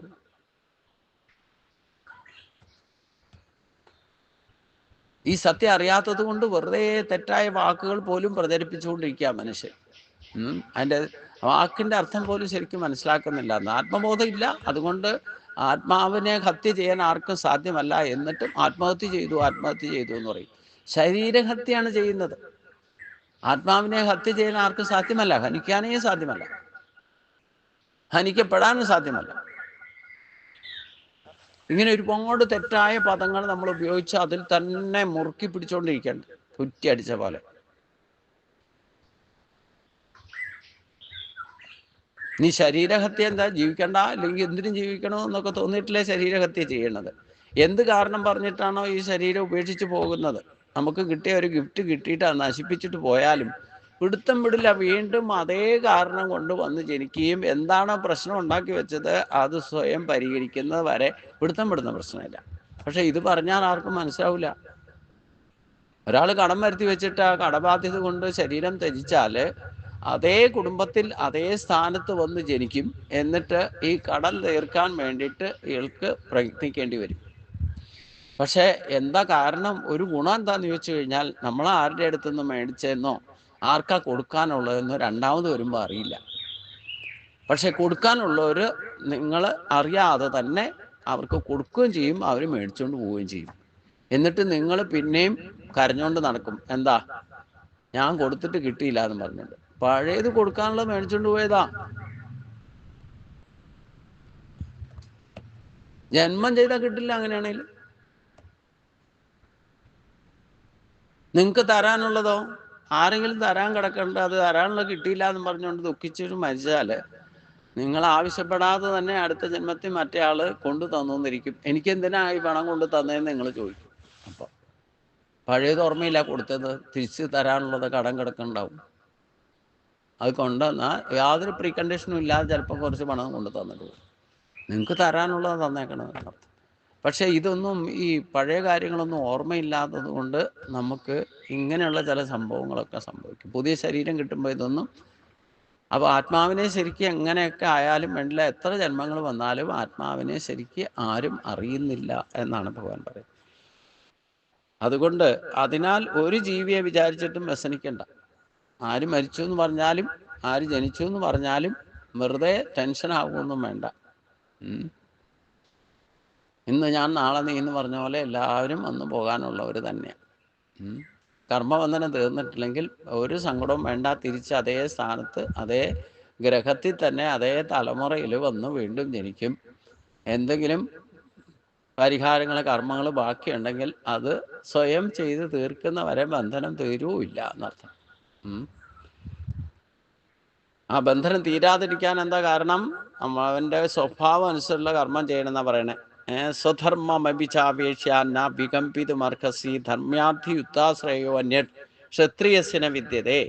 സ്വധർമ്മം ആവേശ്യ അഭിച, സ്വധർമ്മം നോക്കിയിട്ടായാലും വികമ്പിതും ന അർഹസി, ചഞ്ചലപ്പെടാൻ പാടില്ലാത്തതാണ്. ഹി എന്തെന്നാൽ ധർമ്മ്യാൽ ധർമ്മയുദ്ധത്തെക്കാൾ ശ്രേയസ്കരമായിട്ട് ക്ഷത്രിയന് അന്യ ന വിദ്യതേ, മറ്റൊന്നില്ല. സ്വധർമ്മത്തെ മുൻനിർത്തി നോക്കിയാലും നീ പതറാൻ പാടില്ലാത്തതാണ്. എന്തെന്നാൽ ക്ഷത്രിയന് ധർമ്മയുദ്ധത്തെക്കാൾ ശ്രേയസ്കരമായിട്ട് മറ്റൊന്നും തന്നെയില്ല. അർജുനൻ ക്ഷത്രിയനാണ്. അധർമ്മികളിൽ നിന്നും രാജ്യത്തെ രക്ഷിക്കേണ്ടത് ക്ഷത്രിയന്റെ ധർമ്മമാണ്. ധർമ്മരക്ഷയാണ് ക്ഷത്രിയന്റെ ധർമ്മം. ആ ധർമ്മരക്ഷയ്ക്ക് വേണ്ടിയിട്ട് യുദ്ധം ചെയ്യാൻ കഴിയുന്നത് ക്ഷത്രിയനെ സംബന്ധിച്ചിടത്തോളം ശ്രേയസ്കരമാണ്. ശ്രേയസ്കരമായിട്ടുള്ള ഞാൻ എന്ത് ചെയ്യണം നിശ്ചയിച്ച് പറഞ്ഞു തരാനാണ് ഭഗവാനോട് അർജുൻ തന്നെ ആവശ്യപ്പെട്ടത്. അപ്പം നമ്മൾ ഏത് വർണ്ണത്തിൽപ്പെട്ട് ജനിച്ചിട്ടുണ്ടോ ആ വർണ്ണാശ്രമധർമ്മം കൃത്യമായിട്ട് ചെയ്യുന്നതാണ് ശ്രേയസ്കരം. അത് ബ്രാഹ്മണനായാലും ക്ഷത്രിയനായാലും വൈശ്യനായാലും ശൂദ്രനായാലും ഇന്നും ഈ വ്യവസ്ഥിതി ഈശ്വരൻ നിശ്ചയിച്ചു വച്ചിരിക്കുന്നത് ഇന്നും അത് തന്നെയാണ് സംഭവം. അതിൻ്റെ രൂപം ഭാവമൊക്കെ വ്യത്യാസപ്പെട്ടാലും ആ സ്വധർമ്മം നിധനം ശ്രേയ എന്ന് പറഞ്ഞത് എപ്പോഴും ശ്രദ്ധിക്കണം. നമുക്ക് ജന്മവാസനയും കർമ്മവാസനയും ഒക്കെ അതിൽ രൂപീകൃതമാണെന്നർത്ഥം. അതനുസരിച്ചായിരിക്കും നമ്മുടെ സ്വഭാവം. അപ്പോൾ അതിനെ പോഷിപ്പിച്ച് ആ സ്വധർമ്മം അനുഷ്ഠിക്കുന്നതാണ് ശ്രേയസ്കരം എന്നർത്ഥം. ബ്രാഹ്മണനായി അതിൻ്റെ ബ്രാഹ്മണത്വത്തെ ഹത്യ ചെയ്യാതെ ആ ബ്രാഹ്മണത്വത്തെ യഥാവിധി പോഷിപ്പിച്ച് പരിപാലിക്കുക എന്നുള്ള ബ്രാഹ്മണന്റെ ധർമ്മം. ക്ഷത്രിയന്റെ ധർമ്മം ധർമ്മരക്ഷയാണ്. സ്വയം രക്ഷയും ധർമ്മത്തിന് രക്ഷയും ചെയ്യുക എന്നുള്ളതാണ്. അത് ലോകസേവാർത്ഥം. ബ്രാഹ്മണം കൂടുതൽ പ്രവർത്തിക്കുന്ന ബ്രഹ്മചാരിയാണെന്നുള്ള ലോകസേവാർത്ഥമായിട്ട് വിശാല ബുദ്ധിയോടുകൂടി പ്രവർത്തിക്കണം. ആ സ്വധർമ്മം ചെയ്യുന്നതും ലോക നന്മയ്ക്കായിക്കൊണ്ടായിരിക്കും. അതുകൊണ്ടാണ് സൂര്യകാത്രി ജപിക്കാൻ അടിസ്ഥാനപരമായിട്ട് ബ്രാഹ്മണർക്ക് ഉപദേശം തന്നിട്ടുള്ളത്. കാരണം സൂര്യൻ ലോക നന്മയ്ക്ക് വേണ്ടിയിട്ട് ആ ഭഗവാന്റെ ഉപദേശം കേട്ടിട്ട് ഇന്നും പ്രവർത്തിക്കുന്നത്. അതുകൊണ്ട് ആ സൂര്യബുദ്ധി ലഭിച്ചാലേ വിശാല ബുദ്ധി ഉണ്ടാവുള്ളൂ. ലോക നന്മയ്ക്ക് വേണ്ടിയിട്ട് ലോക സമസ്ത ആസുഖനോ പോകുന്നു എന്ന ഭാവത്തിൽ പ്രവർത്തിക്കാൻ സാധിക്കും. അതുകൊണ്ട് ബ്രാഹ്മണൻ സൂര്യഗായത്രി നിത്യയുക്തമായിട്ട് ഉപാസിക്കണമെന്ന് പറയാൻ കാരണം അതാണ്. അടിസ്ഥാന ദിശ മന്ത്രം ഈശ്വരൻ തന്നെ തന്നിരിക്കുന്നതാണ്. അത് ചെയ്യാതിരുന്നാൽ ബ്രഹ്മഹത്യയാണ് ചെയ്യുന്നത്. സ്വധർമ്മത്തെ ഹത്യ ചെയ്യുക. ക്ഷത്രിയന്റെ ധർമ്മം രക്ഷയും കാക്കുക, ധർമ്മത്തെ രക്ഷിക്കുക എന്നുള്ള ഉദ്ദേശം. ആര് വർണ്ണത്തിൽപ്പെട്ടവരും ധർമ്മത്തെ രക്ഷിക്കാൻ ശ്രമിക്കുന്നില്ല, ധർമ്മത്തെ അധപ്പതിക്കാൻ ശ്രമിച്ചാൽ അത് ഉണ്ടാകാതിരിക്കാൻ ശ്രദ്ധിക്കേണ്ടത് ക്ഷത്രിയന്റെ ധർമ്മം. അത് നിലനിർത്താൻ വേണ്ടി ആ ധർമ്മത്തെ പുനഃസ്ഥാപിക്കാൻ വേണ്ടിയിട്ട് യുദ്ധം ചെയ്യേണ്ടതെന്താ യുദ്ധം ചെയ്യണം. അപ്പൊ ക്ഷത്രിയനെ സംബന്ധിച്ചോളം ശ്രേയസ്കരം എന്താ? അവന് വിധിച്ചിരിക്കുന്ന കർമ്മം ധർമ്മത്തെ രക്ഷിക്കാൻ വേണ്ടിയിട്ട് യുദ്ധം ചെയ്യേണ്ടി വന്നാൽ ചെയ്യുക തന്നെ വേണം. അത് അവൻ്റെ ഡ്യൂട്ടിയാണ്. അതുകൊണ്ട് അർജുനൻ ക്ഷത്രിയനാണ്. അതുകൊണ്ട് അധർമ്മങ്ങളിൽ നിന്ന് രാജ്യത്തെയും മറ്റ് ലോകജനതയെയും രക്ഷിക്കേണ്ടത് ക്ഷത്രിയരുടെ ധർമ്മമാണ്. അതുകൊണ്ട് അതിനെ സംബന്ധിച്ചൊന്ന് നീ ക്ഷത്രിയനായതുകൊണ്ട് നിനക്ക് ഈ ധർമ്മയുദ്ധത്തിൽ പങ്കെടുക്കാൻ കിട്ടിയത് തന്നെ മഹാഭാഗ്യം എന്നാണ് ഭഗവാൻ പറയുന്നത്. അതുകൊണ്ട് അത് കൃത്യമായിട്ട് ചെയ്യുക. അത് നിനക്ക് ശ്രേയസ്കരമേ ആകൂ.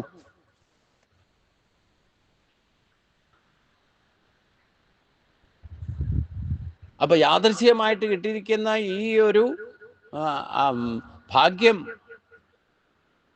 മഹാഭാഗ്യമാണ് ഒരു ക്ഷത്രിയ ജന്മത്തിൽ. അതുകൊണ്ട് ഭഗവാൻ പറയുന്നത് എതിർച്ഛയാ ചോപന്നം സ്വർഗദ്വാരം അപാവൃതം സുഗുണ ക്ഷത്രിയ പാർത്ഥ ലബന്ധേ യുദ്ധം ഈ ദർശം. ശ്രേയസ് എന്ന് പറഞ്ഞാൽ എന്താ? ശ്രേഷ്ഠമായത്.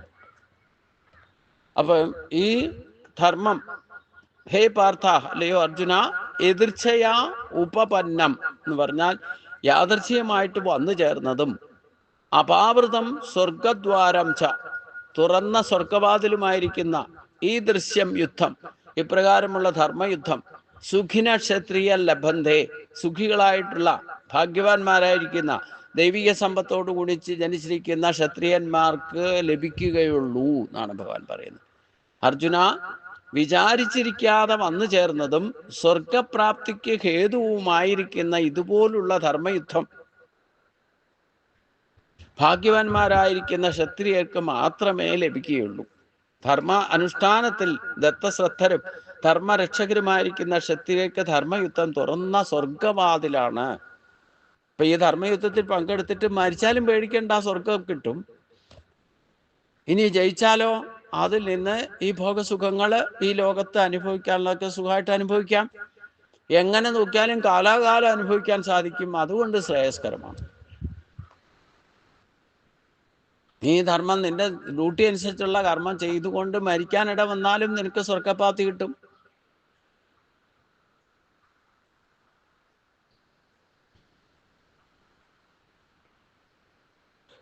ഈ പരധർമ്മത്തെ ഭയപ്പെടണം എന്ന് പറഞ്ഞാൽ എന്തുകൊണ്ടാന്ന് വെച്ച് കഴിഞ്ഞാൽ, പരധർമ്മം ചെയ്താൽ സ്വധർമ്മം ബാക്കിയാകുകയും ചെയ്യും. അപ്പൊ വീണ്ടും ജനിക്കേണ്ടി വരും. അതാ ഏറ്റവും വലിയ ഭയത്തിന്റെ കാരണം.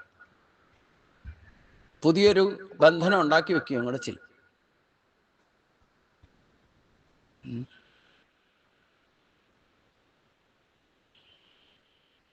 അപ്പം സ്വധർമ്മം ബാക്കിയാകുകയും ചെയ്യും, പുതിയത് എന്തെങ്കിലുമൊക്കെ പ്രാരാബ്ധമായിട്ട് മാറുകയും ചെയ്യും. അതുകൊണ്ടാണ് പരധർമ്മത്തെ ഭയപ്പെടണം എന്ന് പറയുന്നത്. ഈ സ്വധർമ്മം ബാക്കി എന്ന് പറഞ്ഞാലും പല കാര്യങ്ങളും അതിൽ വരും.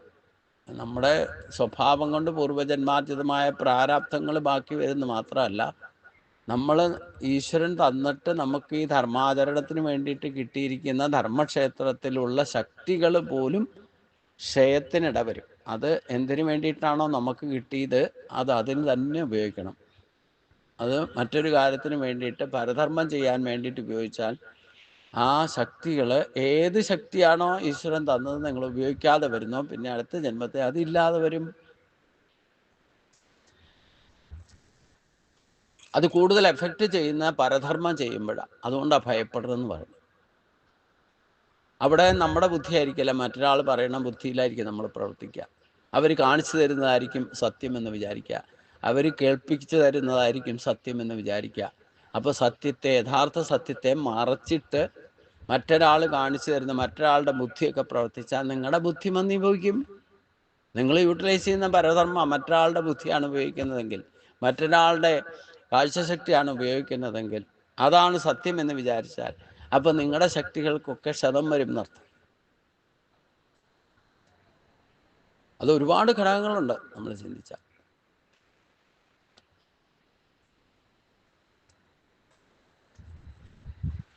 അപ്പോൾ യാദൃച്ഛികമായിട്ട് നിനക്ക് വന്നു ഭവിച്ച ഈ ധർമാധർമ്മ യുദ്ധത്തിൽ പങ്കെടുക്കാൻ സാധിച്ചതിൻ്റെ മഹാഭാഗ്യം എന്നാണ് ഭഗവാൻ പറയുന്നത്. അതുകൊണ്ട് ക്ഷത്രിയൻ്റെ ധർമ്മം ധർമ്മരക്ഷയാണ്.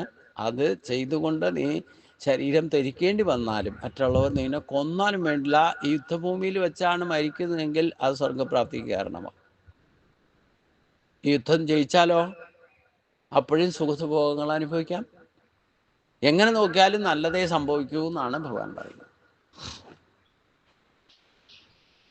എല്ലാത്തിനെയും പോസിറ്റീവായിട്ട് കാണുന്ന പഠിപ്പിക്കുന്നത് ഈ ശ്ലോകത്തിൽ നിന്നാണ്.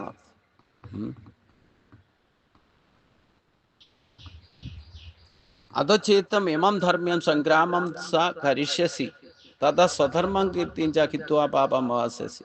അധ ധർമ്മ്യം ഇമം സംഗ്രാമം, ഇനി ധർമ്മ്യമായിരിക്കുന്ന ഈ യുദ്ധം, ത്വം ന കരിഷ്യസി ചേത്, നീ ചെയ്യുകയില്ല എങ്കിൽ, തഥ സ്വധർമ്മം കീർത്തിം ച, അത് നിമിത്തം സ്വധർമ്മവും ച ഹിത്വ, കീർത്തിയും വെടിഞ്ഞിട്ട്, പാപം അപാസ്യസി, നീ പാപത്തെയും പ്രാപിക്കും. അതായത് നിന്റെ അഹങ്കാരം കൊണ്ട് ഈ ധർമ്മ്യം നിനക്ക് കിട്ടിയിരിക്കുന്ന വീണ് കിട്ടിയിരിക്കുന്ന ഈ അവസരം നീ ഉപയോഗിക്കാതെ ഇത് ചെയ്യില്ല എന്ന് തീരുമാനിച്ചാൽ അതേ കാരണം കൊണ്ട് നിന്റെ സ്വധർമ്മവും കീർത്തിയും വെടിഞ്ഞിട്ട് പാപം പങ്കിലമാകുന്ന അവസ്ഥയിലേക്ക് പോകും.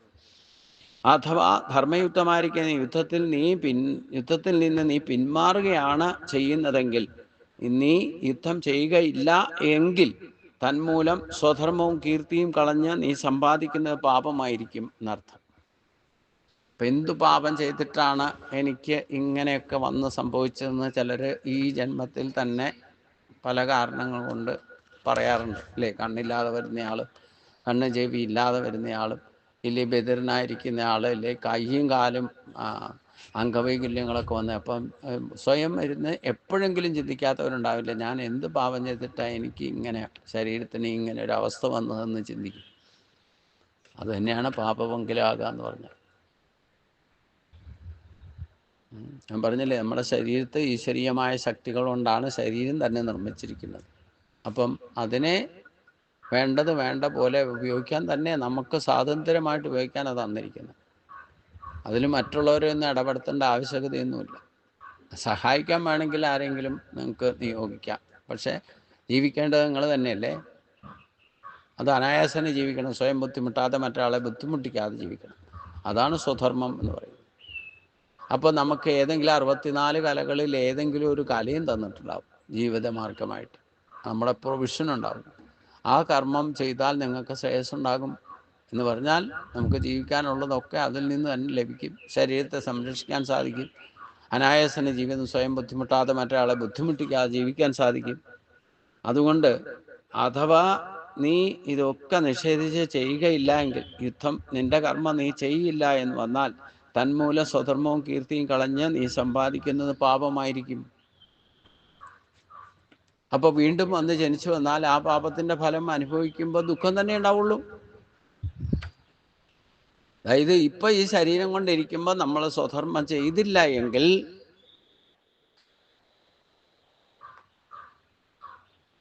നമ്മൾ ഈ ശരീരം ഉപേക്ഷിച്ചിട്ട് പോയാലും പിന്നെയും ആ കർമ്മം ബാക്കിയാവും. അത് ചെയ്യാൻ വേണ്ടിയിട്ട് വീണ്ടും ജനിക്കേണ്ടി വരും.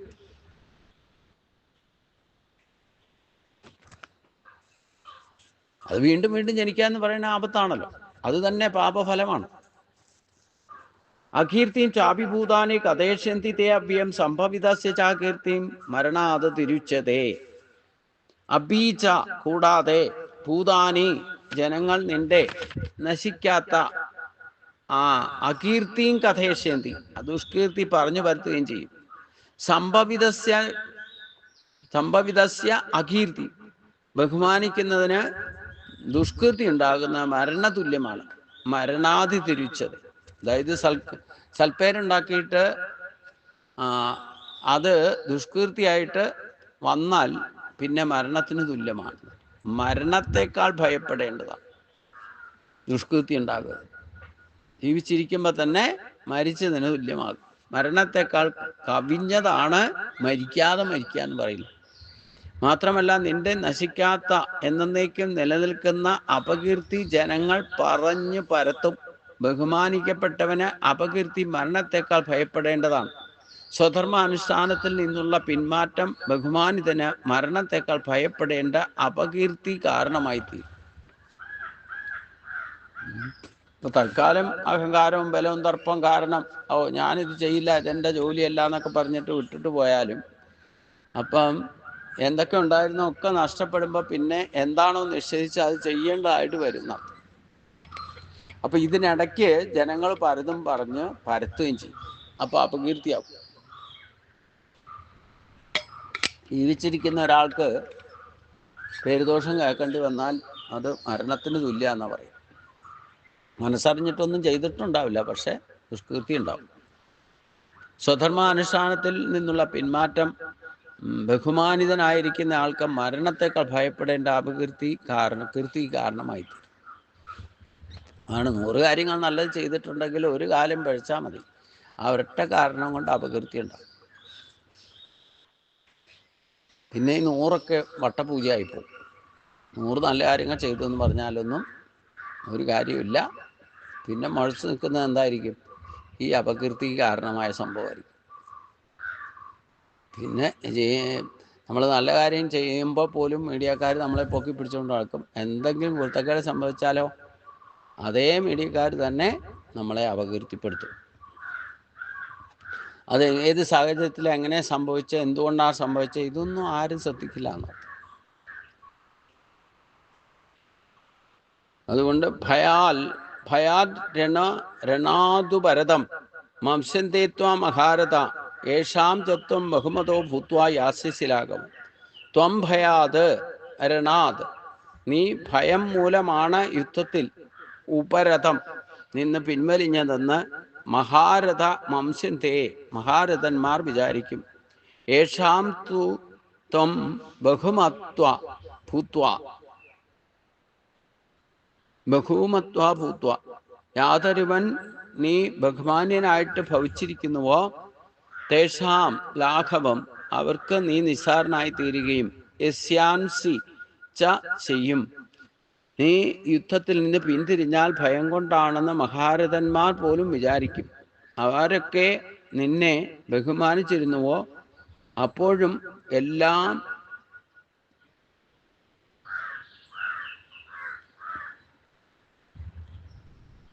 എല്ലാം ദൃഷ്ടിയിൽ നിന്ന്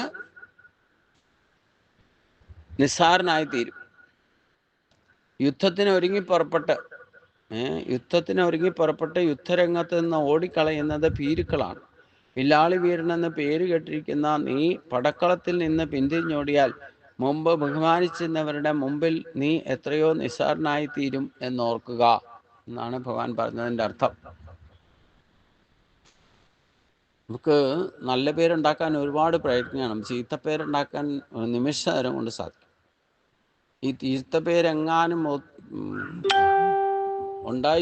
ചീത്തപ്പേരുണ്ടായി അത് ജനങ്ങൾ അറിഞ്ഞോ അത് പെട്ടെന്ന് പരക്കുകയും ചെയ്യും. നിങ്ങൾ നല്ല കാര്യങ്ങൾ ചെയ്താൽ അത് ജനങ്ങളിലേക്ക് എത്താൻ എളുപ്പം എത്തില്ല. പക്ഷെ ദുഷ്കൃതി ഉണ്ടായാൽ പെട്ടെന്ന് പരക്കും, പടർന്ന് പന്തലിക്കും. അപ്പൊ ഈ ബഹുമാനിച്ചവരൊക്കെ നിസ്സാരനായിത്തീരും. അവരുടെ മുമ്പിൽ നമ്മൾ നിസ്സാരനായിത്തീരും. അവ്യാജവാതാംശഭും വധിഷ്യന്തി തവാഹിത നിന്ദന്തവ സാമർത്ഥം തഥോ ദുഃഖതരം നക്കിൻ. തവ അഹിത, നിന്റെ ശത്രുക്കൾ, തവ സാമർത്ഥ്യം നിന്ദത, തൻ്റെ സാമർത്ഥ്യത്തെ നിന്ദിച്ചുകൊണ്ട്, ബഹൂൻ അവ്യാജവാദാൻ, പറയാൻ കൊള്ളരുതാത്ത, വദീശന്തി ച, പലതും പറയുകയും, തത ദുഃഖതരം കിം, തത ദുഃഖതരം കിം നു, അധികം ദുഃഖം എന്തുകൊണ്ട്.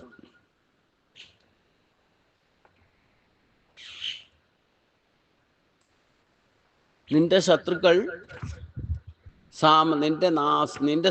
നിന്റെ ശത്രുക്കൾ തന്നെ നിന്റെ സാമർത്ഥ്യത്തെ നിന്ദിച്ചുകൊണ്ട് പറയാൻ കൊള്ളരുതാത്ത പലതും പറഞ്ഞ് പരത്തുകയും ചെയ്യും.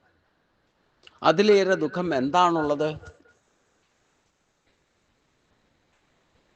അപ്പോൾ നമ്മൾ ഏതെങ്കിലും കാര്യം ചെയ്യാൻ പുറപ്പെട്ടിട്ട് ചെയ്യാതെ ആയിക്കഴിഞ്ഞാൽ ദുഷ്കൃതി ഉണ്ടാകുന്ന മാത്രമല്ല, പിന്നെ മസാല ചേർത്ത് ബാക്കിയുള്ളവർ ആഘോഷിക്കും പറഞ്ഞ പരത്തിക്കൊണ്ട്. നമ്മുടെ ശത്രുപക്ഷത്തുള്ളവർ പ്രത്യേകം അവർക്ക് ഏറ്റവും വലിയ ഒരു മുത്തുകട കിട്ടിയ പോലെയാവും.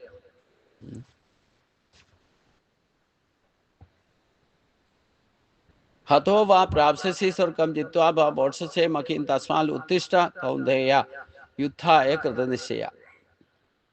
ഹത്വാ വാ സ്വർഗം പ്രാപ്യസി, കൊല്ലപ്പെട്ടാൽ സ്വർഗം പ്രാപിക്കാം. ജിത്വാ മഹിം മോക്ഷസേ, ജയിക്കുകയാണെങ്കിൽ ഭൂമിയെ അനുഭവിക്കാം, സമ്പത്ത് അനുഭവിക്കാം. തസ്മാൽ കൗന്ദേയ, അതിനാൽ അർജുന, യുദ്ധായ കൃതനിശ്ചയ, യുദ്ധത്തിനായിക്കൊണ്ട് നിശ്ചയം ചെയ്തവനായിട്ട് ഉത്തിഷ്ഠ, എഴുന്നേൽക്കുക.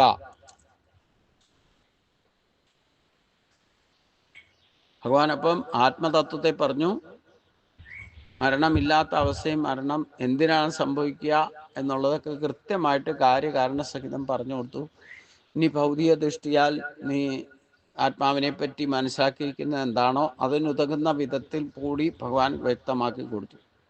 എന്താണ് മരണം എന്ന പ്രതിഭാസം, അത് ഉദ്ദേശിക്കുന്നത് എന്താ, പഴയ ശരീരം ഉപേക്ഷിച്ചിട്ട് പുതിയ ശരീരം കിട്ടുന്നതാണ് എന്നൊക്കെ പറഞ്ഞ് മനസ്സിലാക്കി. പിന്നെ സ്വധർമ്മത്തിന് പ്രാധാന്യം കൊടുത്ത് പ്രവർത്തിക്കണമെന്ന് പറഞ്ഞു. അവിടെ കർമ്മത്തിലേക്കാണ്. ഒന്നും മരണമില്ലാത്ത അവസ്ഥയെ നമ്മൾ കൈവരിക്കണം.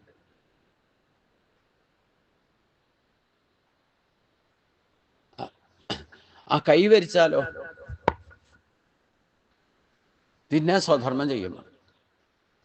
ഇല്ലെങ്കിൽ എന്നാ കുഴപ്പം? പരധർമ്മം ചെയ്യാൻ പോയി കഴിഞ്ഞാൽ അപകീർത്തി ഉണ്ടാക്കും.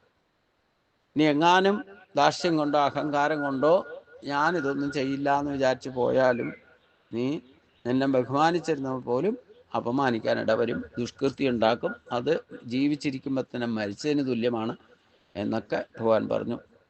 ഹതോ ബാപ് ജസസി സ്വർഗം ജിത്വാഭാ വോഷസേമക്കിൻ തസ്മാൽ ഉത്തിഷ്ഠ കൗന്ദേയ യുദ്ധായ കൃതനിശ്ചയ.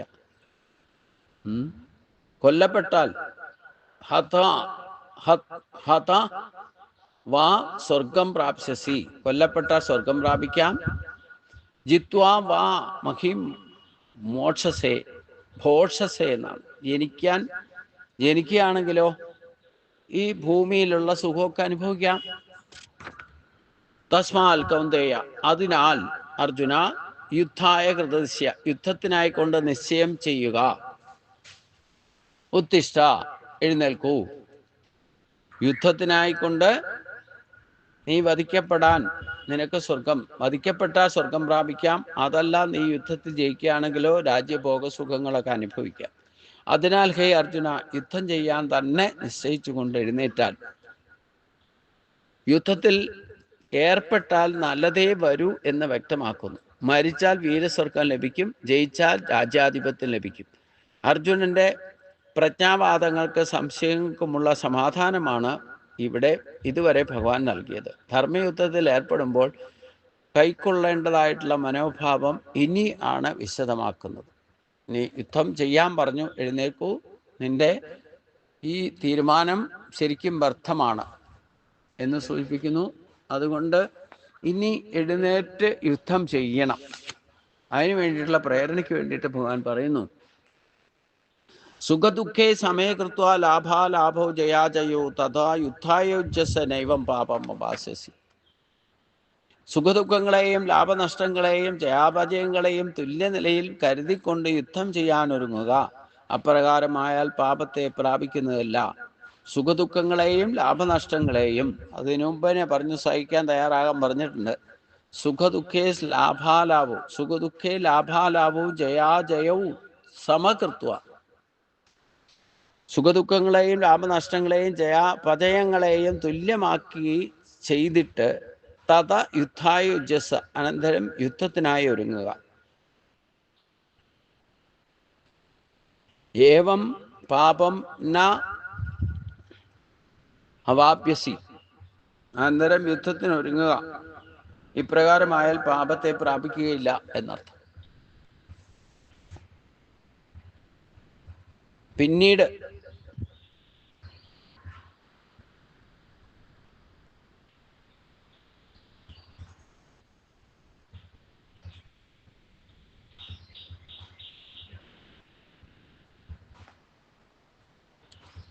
യേഷാം തേ അഭിഹിതാ സാഖ്യേ ബുദ്ധിയോഗേ തിമാം ശൃണു ബുദ്ധ്യായുക്തോ യയാ പാർത്ഥ കർമ്മബന്ധം പ്രകാശസി.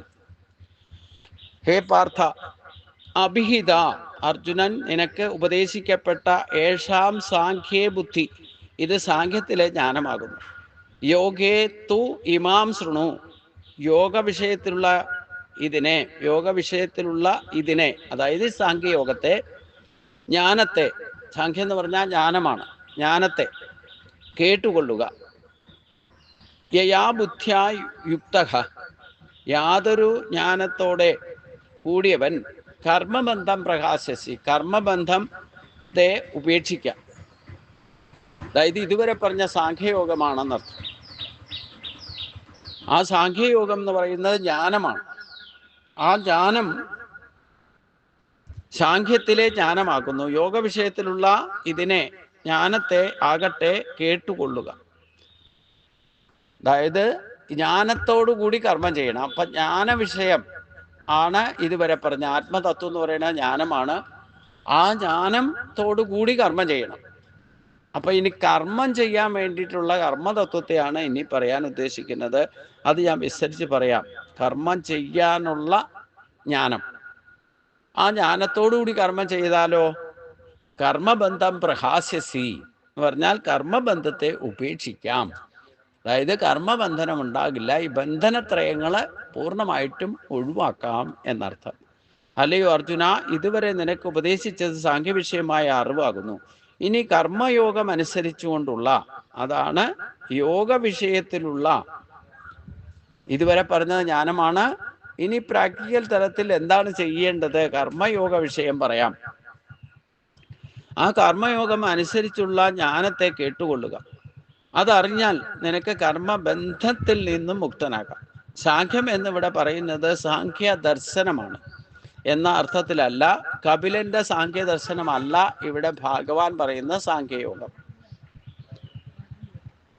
പരമാർത്ഥ വസ്തു വിവേകം നൽകുന്ന തത്വവിചാരമാണ് ഇവിടെ ഭഗവാൻ. പരമാർത്ഥത്തെ അറിയിച്ചു കൊടുക്കാൻ വേണ്ടിയിട്ടുള്ള തത്വവിചാരമാണ് ഇവിടെ ഭഗവാൻ ചെയ്തിട്ടുള്ളത് എന്നർത്ഥം. പിന്നെന്താ ചെയ്യേണ്ടത്? ഈ തത്വവിചാരത്തിൽ നിന്ന് ഇനി കർമ്മയോഗം അനുസരിച്ചുള്ള ജ്ഞാനത്തെ കേട്ടുകൊള്ളുക. അപ്പൊ കർമ്മബന്ധനമില്ലാതെ വരുന്നുണ്ടെങ്കിൽ, അതായത് കർമ്മശുദ്ധി വരണമെങ്കിൽ കർമ്മം കൊണ്ട് മറ്റേ ശുദ്ധി വരുത്താൻ സാധിക്കും. കർമ്മം കൊണ്ട് തന്നെ കർമ്മത്തെ ശുദ്ധീകരിക്കാൻ സാധിക്കും. ആത്മതത്വം പഠിച്ചുകൊണ്ട് മാത്രമായില്ല. നമ്മുടെ കർമ്മബന്ധനങ്ങൾ എന്തൊക്കെയുണ്ടോ അത് തീർക്കാതെ, അതായത് പ്രാരാബ്ധത്തിൽ നിന്ന് രക്ഷപ്പെടാതെ ഈശ്വരപ്രാപ്തിയിലേക്ക് പോകാനും പറ്റില്ല എന്നാണ്. ഈ കർമ്മബന്ധനം ആണല്ലോ പ്രാരാബ്ധം എന്ന് പറയുന്നത്. അപ്പൊ കർമ്മബന്ധനം പൂർണ്ണമായിട്ടും ഇല്ലാതെയാക്കണം, അല്ലാതെ മോക്ഷപ്രാപ്തി സാധ്യമല്ല. അത് അവരവർക്ക് വിധിച്ചിരിക്കുന്ന കർമ്മം എന്താണോ ആ കർമ്മങ്ങൾ ചെയ്ത് തീർക്കണം, ശുദ്ധീകരിക്കണം. പുതിയതായിട്ടൊന്നും ഉണ്ടാക്കാനും പാടില്ല എന്നർത്ഥം. പുതിയതായിട്ടുണ്ടാക്കിയാൽ പിന്നെയും പ്രാരാബ്ധം ഉണ്ടാക്കുന്ന. അപ്പൊ കർമ്മബന്ധനത്തിലെ എങ്ങനെ മുക്തനാകാം, അതിനി ഭഗവാൻ പറയുന്നത് കേട്ടുകൊള്ളാനാണ് ഭഗവാൻ പറഞ്ഞിരിക്കുന്നത്. നേകാം അഭിക്രമനാസോസി പ്രത്യവായോ ന വിദ്യതേ സ്വൽപ്പം അഭ്യസ്യ ധർമ്മസ്യ ത്രായതേ മഹതോ ഭയാൻ. ഇഹ അഭിക്രമനാശ ന അസ്തി. ഇവിടെ കർമ്മയോഗത്തിൽ ചെയ്ത പ്രവൃത്തി നിഷ്ഫലമായി ഭവിക്കുന്നില്ല. പ്രത്യവായ ന വിദ്യത്തെ, വിപരീത ഫലം ഉണ്ടാകുകയുമില്ല. അസ്യ ധർമ്മസ്യ സ്വൽപ്യം അഭി. ഈ ധർമ്മത്തിന്റെ കർമ്മ, അതായത് ഈ ധർമ്മത്തിന്റെ അല്ലെങ്കിൽ ധർമാനുസരണമായിരിക്കുന്ന ആ കർമ്മയോഗം അല്പമാത്രമാണെങ്കിലും ചെയ്താൽ മഹതോ ഭയാത്രായത എന്നാ പറഞ്ഞു. എന്ന് പറഞ്ഞാൽ അല്പമാത്രമായിരിക്കുന്ന, അതായത് അല്പമാത്രമായിരിക്കുന്ന ധർമ്മത്തിന്റെ ആചരണം പോലും വലുതായ ഭയത്തിൽ നിന്ന് രക്ഷിക്കും.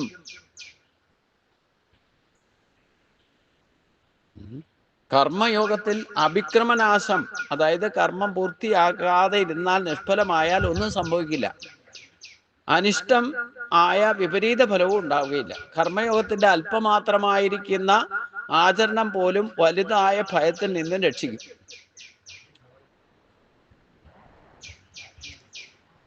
കർമ്മയോഗം അനുഷ്ഠിക്കുന്നവർക്ക് ഒന്നുകൊണ്ടും ഭയപ്പെടാനില്ലെന്ന് ഭഗവാൻ ഉറപ്പ് നൽകുന്നു. പ്രവൃത്തി പൂർത്തിയാകാതെ വന്നാലും ചെയ്ത പ്രവൃത്തി നിഷ്ഫലമാക്കില്ല, വിപരീത ഫലവും ഉണ്ടാവുകയില്ല. അല്പമാത്രമായ കർമ്മം പോലും മഹത്തായ ഫലത്തെ ഉളവാക്കും. അത്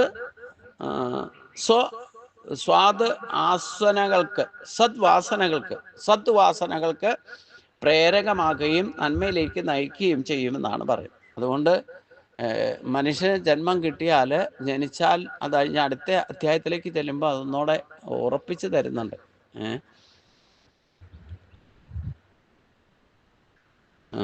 അതായത് വെറുതെ ഇരിക്കരുതെന്ന് പറയുന്നുണ്ട്. അഖി ഖച്ഛിഷ്ടാമ ജാതദുഷ്ടത്തെ കർമ്മഗത് കാര്യദേഖ്യ വശകർമ്മ സർവ പ്രകൃതി ജൈഗുണ എന്ന് പറഞ്ഞാണ്.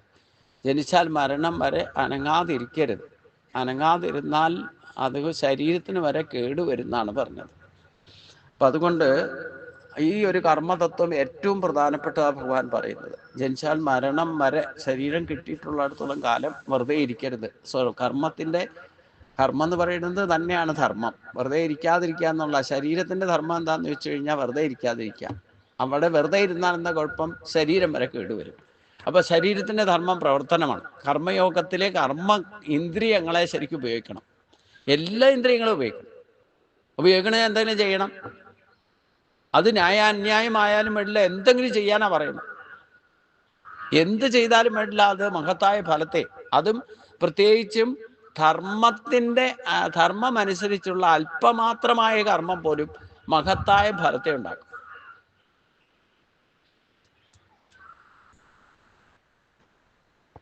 നല്ലതോ ചീത്തയോ ഒന്നും ചെയ്യാതിരിക്കുക എന്നല്ല അർത്ഥമാക്കുന്നത്. എനിക്കറിയില്ല എന്ന് പറഞ്ഞിട്ട് അനങ്ങാതിരുന്നാൽ, അറിയില്ലെങ്കിലും ചെയ്യുമ്പോൾ അറിയുമല്ലോ, അതിൻ്റെ ഗുണവും ദോഷവും തിരിച്ചറിയും. നേരത്തെ എഴുന്നേൽക്കുക എന്ന് പറയുന്നത് അതിൻ്റെ ഗുണവും ദോഷവും അറിയണം എന്നുണ്ടെങ്കിൽ എഴുന്നേൽക്കണം. എഴുന്നേൽക്കാതിരുന്നാൽ ഒന്നും അറിയില്ല. 1-2 പ്രാവശ്യം നിങ്ങൾ നേരത്തെ എഴുന്നേറ്റിട്ട് കാര്യങ്ങളിൽ വ്യത്യാസം മനസ്സിലാക്കുള്ളൂ. താമസിച്ച് ഒരു ദിവസം കിടക്കുക, നേരത്തെ എഴുന്നേൽക്കുക, സൂര്യൻ ഉദിക്കുന്നതിന് മുമ്പ് എഴുന്നേൽക്കുക, അന്ന് ഉണ്ടാകുന്ന അനുഭവങ്ങളെ നോട്ട് ചെയ്ത് വെക്കുക. നേരത്തെ എഴുന്നേറ്റിട്ടുള്ള ഗുണങ്ങളിൽ പോസിറ്റീവായിട്ടുള്ളത് മുഴുവൻ എഴുതി വെക്കുക. എന്നിട്ട് ഒരു ദിവസം കിടന്നാൽ ഇനി എത്ര നേരം, 10 മണിയായാലും ഞാൻ ഉറക്കം തീരുന്ന ഇന്ന് കുറേ നേരം കിടന്നുറങ്ങണം എന്ന് പറഞ്ഞിട്ട് എണീക്കാതെ കിടക്കുക. എത്ര നേരം കിടക്കാൻ പറ്റും അത് മുതൽ നിങ്ങൾ നോട്ട് ചെയ്ത് വെക്കണം. താമസിച്ച് എഴുന്നേറ്റാലുള്ള കുഴപ്പങ്ങൾ എന്തൊക്കെയാണെന്നും നെഗറ്റീവ്സ് എഴുതി വെക്കണം. അതിലും പോസിറ്റീവ് എഴുതിക്കോളൂ, നെഗറ്റീവും പോസിറ്റീവും എഴുതിക്കോളൂ. താമസിച്ച് കിടന്നാലോ കൂടുതൽ ഉറങ്ങാൻ സാധിച്ചു, 10 മണി വരെ കിടന്നുറങ്ങും, ഒരു പ്രാരാബ്ധവും ഇല്ല എന്നൊക്കെയുള്ള പോസിറ്റീവ് ചിന്തകളും എഴുതി വെച്ചോളൂ. ഇനി നേരത്തെ എഴുന്നേറ്റിട്ട് അതിലുണ്ടാകുന്ന ദോഷങ്ങളും എഴുതിക്കോളൂ. ഇത് രണ്ടും കമ്പയർ ചെയ്യാം. ഏതായിരിക്കും ഗുണം ദോഷം? ഏറ്റവും ഗുണം ചെയ്യുന്നത് എന്ത് ചെയ്താലാണ്? ഇത് പല പ്രാവശ്യം ആവർത്തിക്കണം, എന്നാലേ അതിൻ്റെ ഗുണവും ദോഷം തിരിച്ചറിയുള്ളൂ. നമ്മുടെ ചിന്തയിലും വാക്കിലും പ്രവൃത്തിയിലും ഒക്കെ ഗുണവും ദോഷവും ഉണ്ട്. ഇത് ഓരോന്നും അനുഭവിക്കണം. ചിന്താദോഷങ്ങളുണ്ടാകും, ചിന്തയുടെ ഗുണങ്ങളും ഉണ്ടാകും. അതായത് എന്താണോ ചിന്തിക്കുന്നത് അതായിരിക്കും നമ്മുടെ മനസ്സ് ചലിക്കുക. ധ്യാന അവസ്ഥ, ഈ ചിന്ത എന്ന് പറയുന്നത് എന്താ? ധ്യാനം തന്നെ.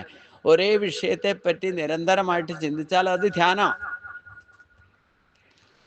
നിങ്ങൾ ഒരു ദിവസം മുഴുവൻ നാളെ എന്ത് ചെയ്യണമെന്ന് ചിന്തിച്ചുകൊണ്ടിരുന്നാൽ നാളെ രാവിലെ എഴുന്നേറ്റാൽ നിങ്ങൾ ചെയ്യുന്നത് ഈ തലേ ദിവസം ചിന്തിച്ച പ്രവൃത്തിയായിരിക്കും, യാതൊരു സംശയവുമില്ല. ധ്യാനാവസ്ഥിത തദ്ഗതേന മനസ്സാന്ന് പറഞ്ഞു. ആ മനസ്സ് ചലിച്ചാലോ പിന്നെ വാക്കും പ്രവൃത്തി അതനുസരിച്ച് പോവും.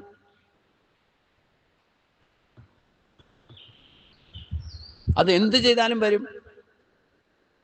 അപ്പൊ അതിൽ നിന്ന് ഗുണവും ദോഷവും കണ്ടെത്തിക്കൊണ്ട്, അറിയാത്ത കാര്യം ചെയ്താലും അത് ചെയ്യുമ്പം അത് ഗുണമാണോ ദോഷമാണോ എന്ന് തിരിച്ചറിയില്ലോ, അനുഭവജ്ഞാനം ഉണ്ടാകും. അത് സദ്വാസനകളെ ഉണ്ടാക്കും. ഗുണത്തെ തിരിച്ചറിഞ്ഞു കഴിഞ്ഞാൽ അതിങ്ങനെ ചെയ്താൽ ഇതെനിക്ക് ഗുണം ചെയ്യും എന്ന് അനുഭവിച്ചറിഞ്ഞാൽ പിന്നെ അതല്ലേ ചെയ്യൂ.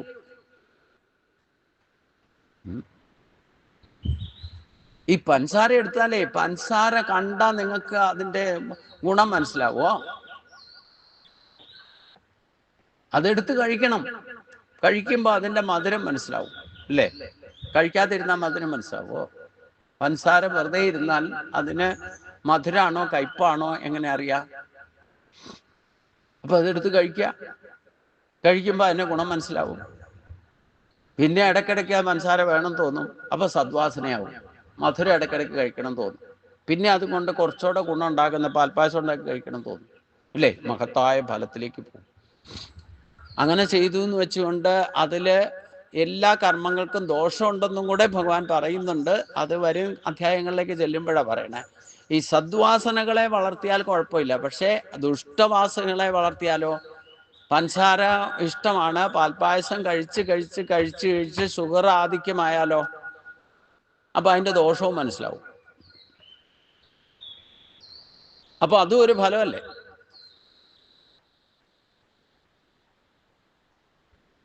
അപ്പൊ ഇങ്ങനെ എല്ലാ കർമ്മത്തിനും ദോഷം എന്താ? അത് വാസന ഉണ്ടാക്കും, വാസനാബലത്തെ ഉണ്ടാക്കും. അത് വാസനാബലം ഉണ്ടാക്കി ആ കർമ്മത്തിൽ അഡിക്റ്റ് ആകാതിരിക്കുന്നത് കർമ്മബന്ധനമായിട്ടും. അഡിക്റ്റ് ആയാൽ ബന്ധനമാകും, അഡിക്റ്റ് ആകാതിരുന്നാൽ ബന്ധനമല്ലാതെയാക്കും. ഇതും അനുഭവിച്ചറിയണം. അതാണ് മമതാബന്ധം പാടില്ല എന്നൊക്കെ ഇനി സ്ഥിതപ്രജ്ഞ ലക്ഷ്യത്തിലേക്ക് ചെല്ലുമ്പോൾ ഭഗവാൻ പറയുന്നത് ഇതാണ്. ആദ്യം നമ്മളൊരു ഡിസിഷൻ എടുക്കണം. ജാഗ്രത ആയിരിക്കുന്ന സമയത്തിൽ അനങ്ങാതിരിക്കരുത്. നിങ്ങൾക്ക് ഉറക്കം വരണ്ടേ, കിടന്നുറങ്ങിക്കോളൂ. ഉറങ്ങുന്നതും കർമ്മ. കാരണം എന്തെങ്കിലും നിങ്ങൾക്ക് തളർച്ചയോ വിളർച്ചയോ ഉറക്കം വരുന്നുണ്ടോ, ഒരു കർമ്മത്തിൽ നിങ്ങൾക്ക് വേണ്ടവണ്ണം ശ്രദ്ധിക്കാൻ സാധിക്കില്ല. ഇപ്പം ഞാനിത് പറഞ്ഞുകൊണ്ടിരിക്കുമ്പോഴും എനിക്ക് ഉറക്കം വരുവാണെങ്കിൽ എനിക്ക് ഈ കർമ്മം പെർഫെക്റ്റ് ആയിട്ട് ചെയ്യാൻ സാധിക്കില്ല. അപ്പോൾ അത് ബാക്കിയാണ്, കർമ്മബന്ധനായി ഭവിക്കും. ഇതേപോലെ നിങ്ങൾ കേൾക്കുന്ന സമയത്തും ഉറക്കം വരുന്നുണ്ടെങ്കിൽ, ഉറക്കം വന്നുകൊണ്ടാണ് കേൾക്കുന്നതെങ്കിൽ നിങ്ങൾ ശ്രദ്ധയോടെ കേൾക്കില്ല. അപ്പോൾ കേൾക്കൽ ബാക്കിയാവും, അതും ബന്ധനാവും.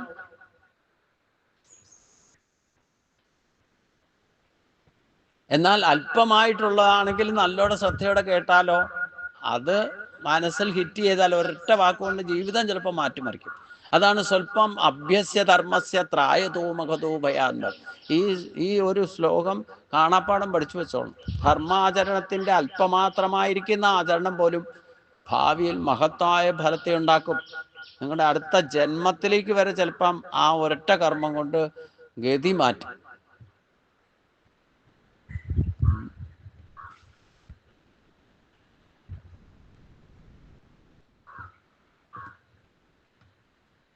നമുക്ക് ഈ രോഗങ്ങളൊക്കെ വരുമ്പോഴേ ചിലപ്പം ഈ രോഗങ്ങളെ ഓവർകം ചെയ്യാൻ ശ്രമിക്കുമ്പോഴായിരിക്കും ചിലപ്പം നമ്മൾ ചിലപ്പം നല്ല മാർഗത്തിലിരിക്കുക. ഞാൻ തന്നെ ശരിക്കും ഇതിലേക്ക് വരാനൊക്കെ കാരണം ഒരു രോഗിയായി മാറുന്ന ഒരവസ്ഥയുണ്ടായി. ശരിക്കും അത് രോഗമല്ല എന്നുള്ളത് ഈ ക്രിയായോഗ പ്രാക്ടീസ് ചെയ്തപ്പം എന്താ പറഞ്ഞേ, ആ ഗുരു പറഞ്ഞു തന്നു, ഇങ്ങനെയൊക്കെയാണ് ഒരു ഞെട്ടലോ ഇല്ലെങ്കിൽ നമുക്ക് തോന്നും നമുക്ക് ഹാർട്ട് അറ്റാക്ക് ഉണ്ടാവുകയാണ്. നമുക്കിപ്പോൾ എന്തെങ്കിലും പ്രശ്നം ഉണ്ടായാലും ഒരു വശം തളർന്ന് പാരലൈസ് ചെയ്യുക, ഇതൊക്കെ ഈ നട്ടലിൽ ഈ കുണ്ടലിനി ശക്തി ഉയരുമ്പോൾ പലതരത്തിൽ ഓരോരുത്തരും എഫക്റ്റ് ചെയ്യുന്ന ശരീരത്തിൽ പലതരത്തിലായിരിക്കും. അത് ബാക്കിയുള്ളവർ കണ്ടാലും നമുക്കും ഇതേപ്പറ്റി ഒരു അവബോധം ഇല്ല എന്ന് വെച്ച് കഴിഞ്ഞാൽ എന്തോ വലിയ അസുഖം വന്ന് നമ്മളധികം താമസിയാതെ മരിക്കുന്നൊക്കെ ഒരു അവസ്ഥയൊക്കെ നമുക്ക് തോന്നും.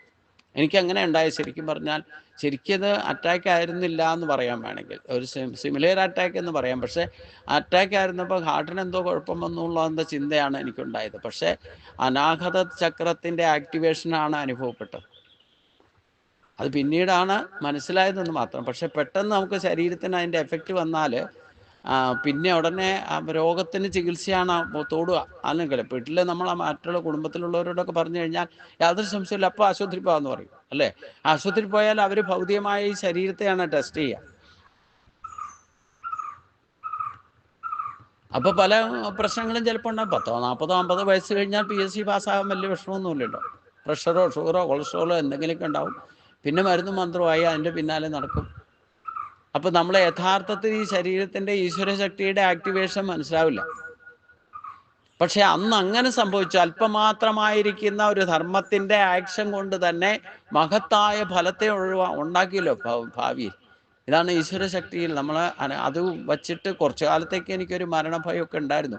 ഒരു 6 മാസത്തേക്ക് ചിലപ്പോൾ എപ്പോൾ വേണേലും പോകാം എന്നുള്ളത് ചിന്തയൊക്കെ ഉണ്ടായിരുന്നു. പക്ഷേ 8 വർഷത്തോളം ട്രീറ്റ്മെൻറ്റിന് പോയതും അതിൻ്റെ ഭാഗമായിട്ടാണ്. പക്ഷേ ഇതിനിടയ്ക്ക് ലൈഫ് മാറ്റിമറിച്ചു.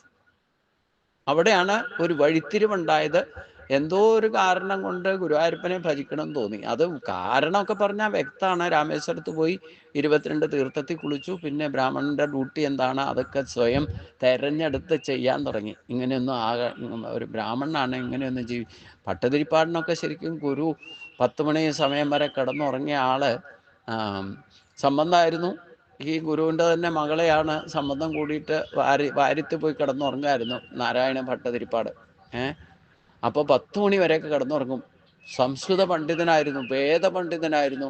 എന്നിട്ടും രാവിലെ സൂര്യൻ ഉദിക്കണതിന് മുമ്പ് എഴുന്നേറ്റോ ശരിക്കും രോമം കാണുന്നതിന് മുമ്പ്, രോമം കാണാൻ പാകത്തിനെങ്കിലും, അതായത് സൂര്യോദയത്തിന് മുമ്പ് എന്ന് പറഞ്ഞാൽ അന്ന് ഇത്രയും വെളിച്ചവും സൗകര്യമൊന്നും ഇല്ലല്ലോ. അതുകൊണ്ടാണ് രോമം കാണാൻ പാകത്തിന് നമ്മുടെ ശരീരത്തിലെ രോമം, അതായത് നാച്ചുറൽ വെളിച്ചത്തിൽ ഈ പ്രകാശം, അരുണോദയം, സൂര്യൻ ഉദിക്കണതിന് മുമ്പ് കുറേശ്ശെ ഒരു പ്രകാശം നമുക്ക് കാണാൻ തുടങ്ങും ആകാശത്തിൽ നിന്ന് തന്നെ. അപ്പം നമ്മുടെ ശരീരം കാണാം, ശരീരത്തിലെ രോമം കാണാൻ പാകത്തിന് സമയമായാൽ എഴുന്നേറ്റ് കുളിക്കണം എന്നാണ് പഴയ ചിട്ടയിൽ.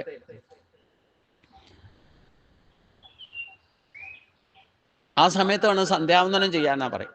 രോമം കാണാറായാൽ സന്ധ്യാവന്ദനം ചെയ്യാമെന്നാണ്. സന്ധ്യാസമയവും കണക്കാക്കണേ അങ്ങനെയാണ്. നമ്മുടെ ശരീരത്തിലെ രോമം കാണാൻ പാകത്തിന് വെളിച്ചമുണ്ടെങ്കിൽ ആ സമയത്ത് സന്ധ്യാവന്ദനം ചെയ്യണം. അപ്പം ഈ പട്ടതിരിപ്പാട് ഇതൊന്നും ശ്രദ്ധിക്കാറില്ല. ഇതൊക്കെ വേദപണ്ഡിതനാണ്, സംസ്കൃത അച്ഛനുള്ളപ്പോൾ ഇതൊക്കെ വേണ്ടതൊക്കെ പഠിപ്പിച്ചിട്ടൊക്കെ ഉണ്ട്. പക്ഷേ ഈ സംബന്ധം കൂടുന്നേരത്ത് ആ ചിട്ടയൊന്നും പാലിക്കാൻ ആരും ശ്രദ്ധിക്കില്ലല്ലോ. അപ്പം ഈ ഗുരു ആണെങ്കിൽ ഈ എന്താ പറഞ്ഞ വേദം പഠിപ്പിക്കുക, ഉപനിഷത്ത് പഠിപ്പിക്കുക, ഇങ്ങനെയുള്ള കാര്യങ്ങളൊക്കെ ചെയ്യും. ആ ഗുരുകുലം തന്നെയായിരുന്നു അദ്ദേഹത്തിൻ്റെ ഗ്രഹം തന്നെ. അപ്പോൾ ഇദ്ദേഹം 10 മണി വരെ കിടന്നുറങ്ങുമായിരുന്നു, നാരായണ ഭട്ടതിരിപ്പാട്. അപ്പോൾ ഒരു ദിവസം ഈ ക്ലാസ് നടന്നുകൊണ്ടിരിക്കുന്ന സമയത്ത്, അതായത് വേദം ഉപനിഷത്ത് പഠിപ്പിച്ചുകൊണ്ടിരിക്കുന്ന ഗുരു ക്ലാസ് എടുത്തുകൊണ്ടിരിക്കുന്ന സമയത്ത് ഇദ്ദേഹം കുളത്തിൽ പോയി കുളിച്ചിട്ട്, ഇന്ന് ബാത്റൂം സൗകര്യമൊന്നുമില്ല, കുളത്തിൽ തന്നെ പോകണം, ഇല്ലെങ്കിൽ പുഴയുണ്ടെങ്കിൽ പുഴയിൽ പോയി കുളിക്കണം. ഈ ബാത്റൂം അറ്റാച്ച്ഡ് സംഗതിയൊന്നുമില്ല. അപ്പോൾ ഇദ്ദേഹം രാവിലെ പ്രഭാതകൃത്യമൊക്കെ കഴിഞ്ഞിട്ട് കുളിച്ചിട്ട് ഈറം രസത്തോടെ കടന്നു പോയത് ഈ ക്ലാസ് മുറിച്ചുകൊണ്ട് ഇടയ്ക്കോടെ കടന്നുപോയി. വരാന്തയിൽ വെച്ചിട്ട് ക്ലാസ് കിടക്കണമെന്നുണ്ട്, ഇടയ്ക്കോടെ കടന്നുപോയി. അപ്പം ഈ കുട്ടികളോട് ഗുരു പറഞ്ഞു, പട്ടതിരിപ്പാടിനെ വിളിച്ചിട്ടൊന്നും പറഞ്ഞൊന്നുമില്ല. പക്ഷെ ഇദ്ദേഹം ക്രോസ് ചെയ്ത് പോകുമ്പം ഈ ഗുരു പറഞ്ഞു, കണ്ടില്ലേ ഒരു ബ്രാഹ്മണനാണ്, 10 മണിയായി എന്നിട്ടാണ് കുളിച്ചിട്ട് വരണത്, ഒരു ബ്രാഹ്മണനാത്രേ എന്ന് ഗുരു കുട്ടികൾക്ക് പറഞ്ഞു കൊടുത്തു. കണ്ടത് അങ്ങനെ തന്നെ പറഞ്ഞു എന്ന് മാത്രം. ഇയാൾ ശ്രദ്ധിക്കില്ല എന്നൊക്കെ അറിയാം. പക്ഷേ ഈ കടന്നു വരുമ്പം ഈ ഗുരുവിൻ്റെ ഈ ഒരു വാക്ക് അദ്ദേഹത്തിൻ്റെ മനസ്സിൽ തറച്ചു. ബ്രാഹ്മണനാണ്, എന്നിട്ട് 10 മണിയായിട്ടാ കുളിച്ചിട്ട് വരണേ. ആ ബ്രാഹ്മണനാന്നുള്ള ഒരൊറ്റ വാക്കിൽ അദ്ദേഹം, സംസ്കൃത പണ്ഡിതനല്ലേ, അപ്പോൾ ബ്രാഹ്മണനാരാണ്, എന്താണ് ചിന്തിക്കേണ്ടി വന്നു. എന്തുകൊണ്ട് ഞാനിങ്ങനെയായി? അവിടെ ആണ് ഒരു റീക്രിയേഷൻ. അതാണ് സ്വൽപ്പ അഭ്യസ്യ, ഒരു കേൾവിയെ, സ്വൽപ്പ അഭ്യസ്യ ധർമ്മസ്യ ത്രായതോ മഹ, ഒരൊറ്റ വാക്ക് അദ്ദേഹത്തിൻ്റെ ആത്മാവിൽ ഹിറ്റ് ചെയ്തു, മനസ്സിൽ തട്ടി. ഗുരു പറഞ്ഞത് കാര്യം കടന്നു പോകുന്ന വഴിക്കുള്ള കേട്ട ശബ്ദം മാത്രം.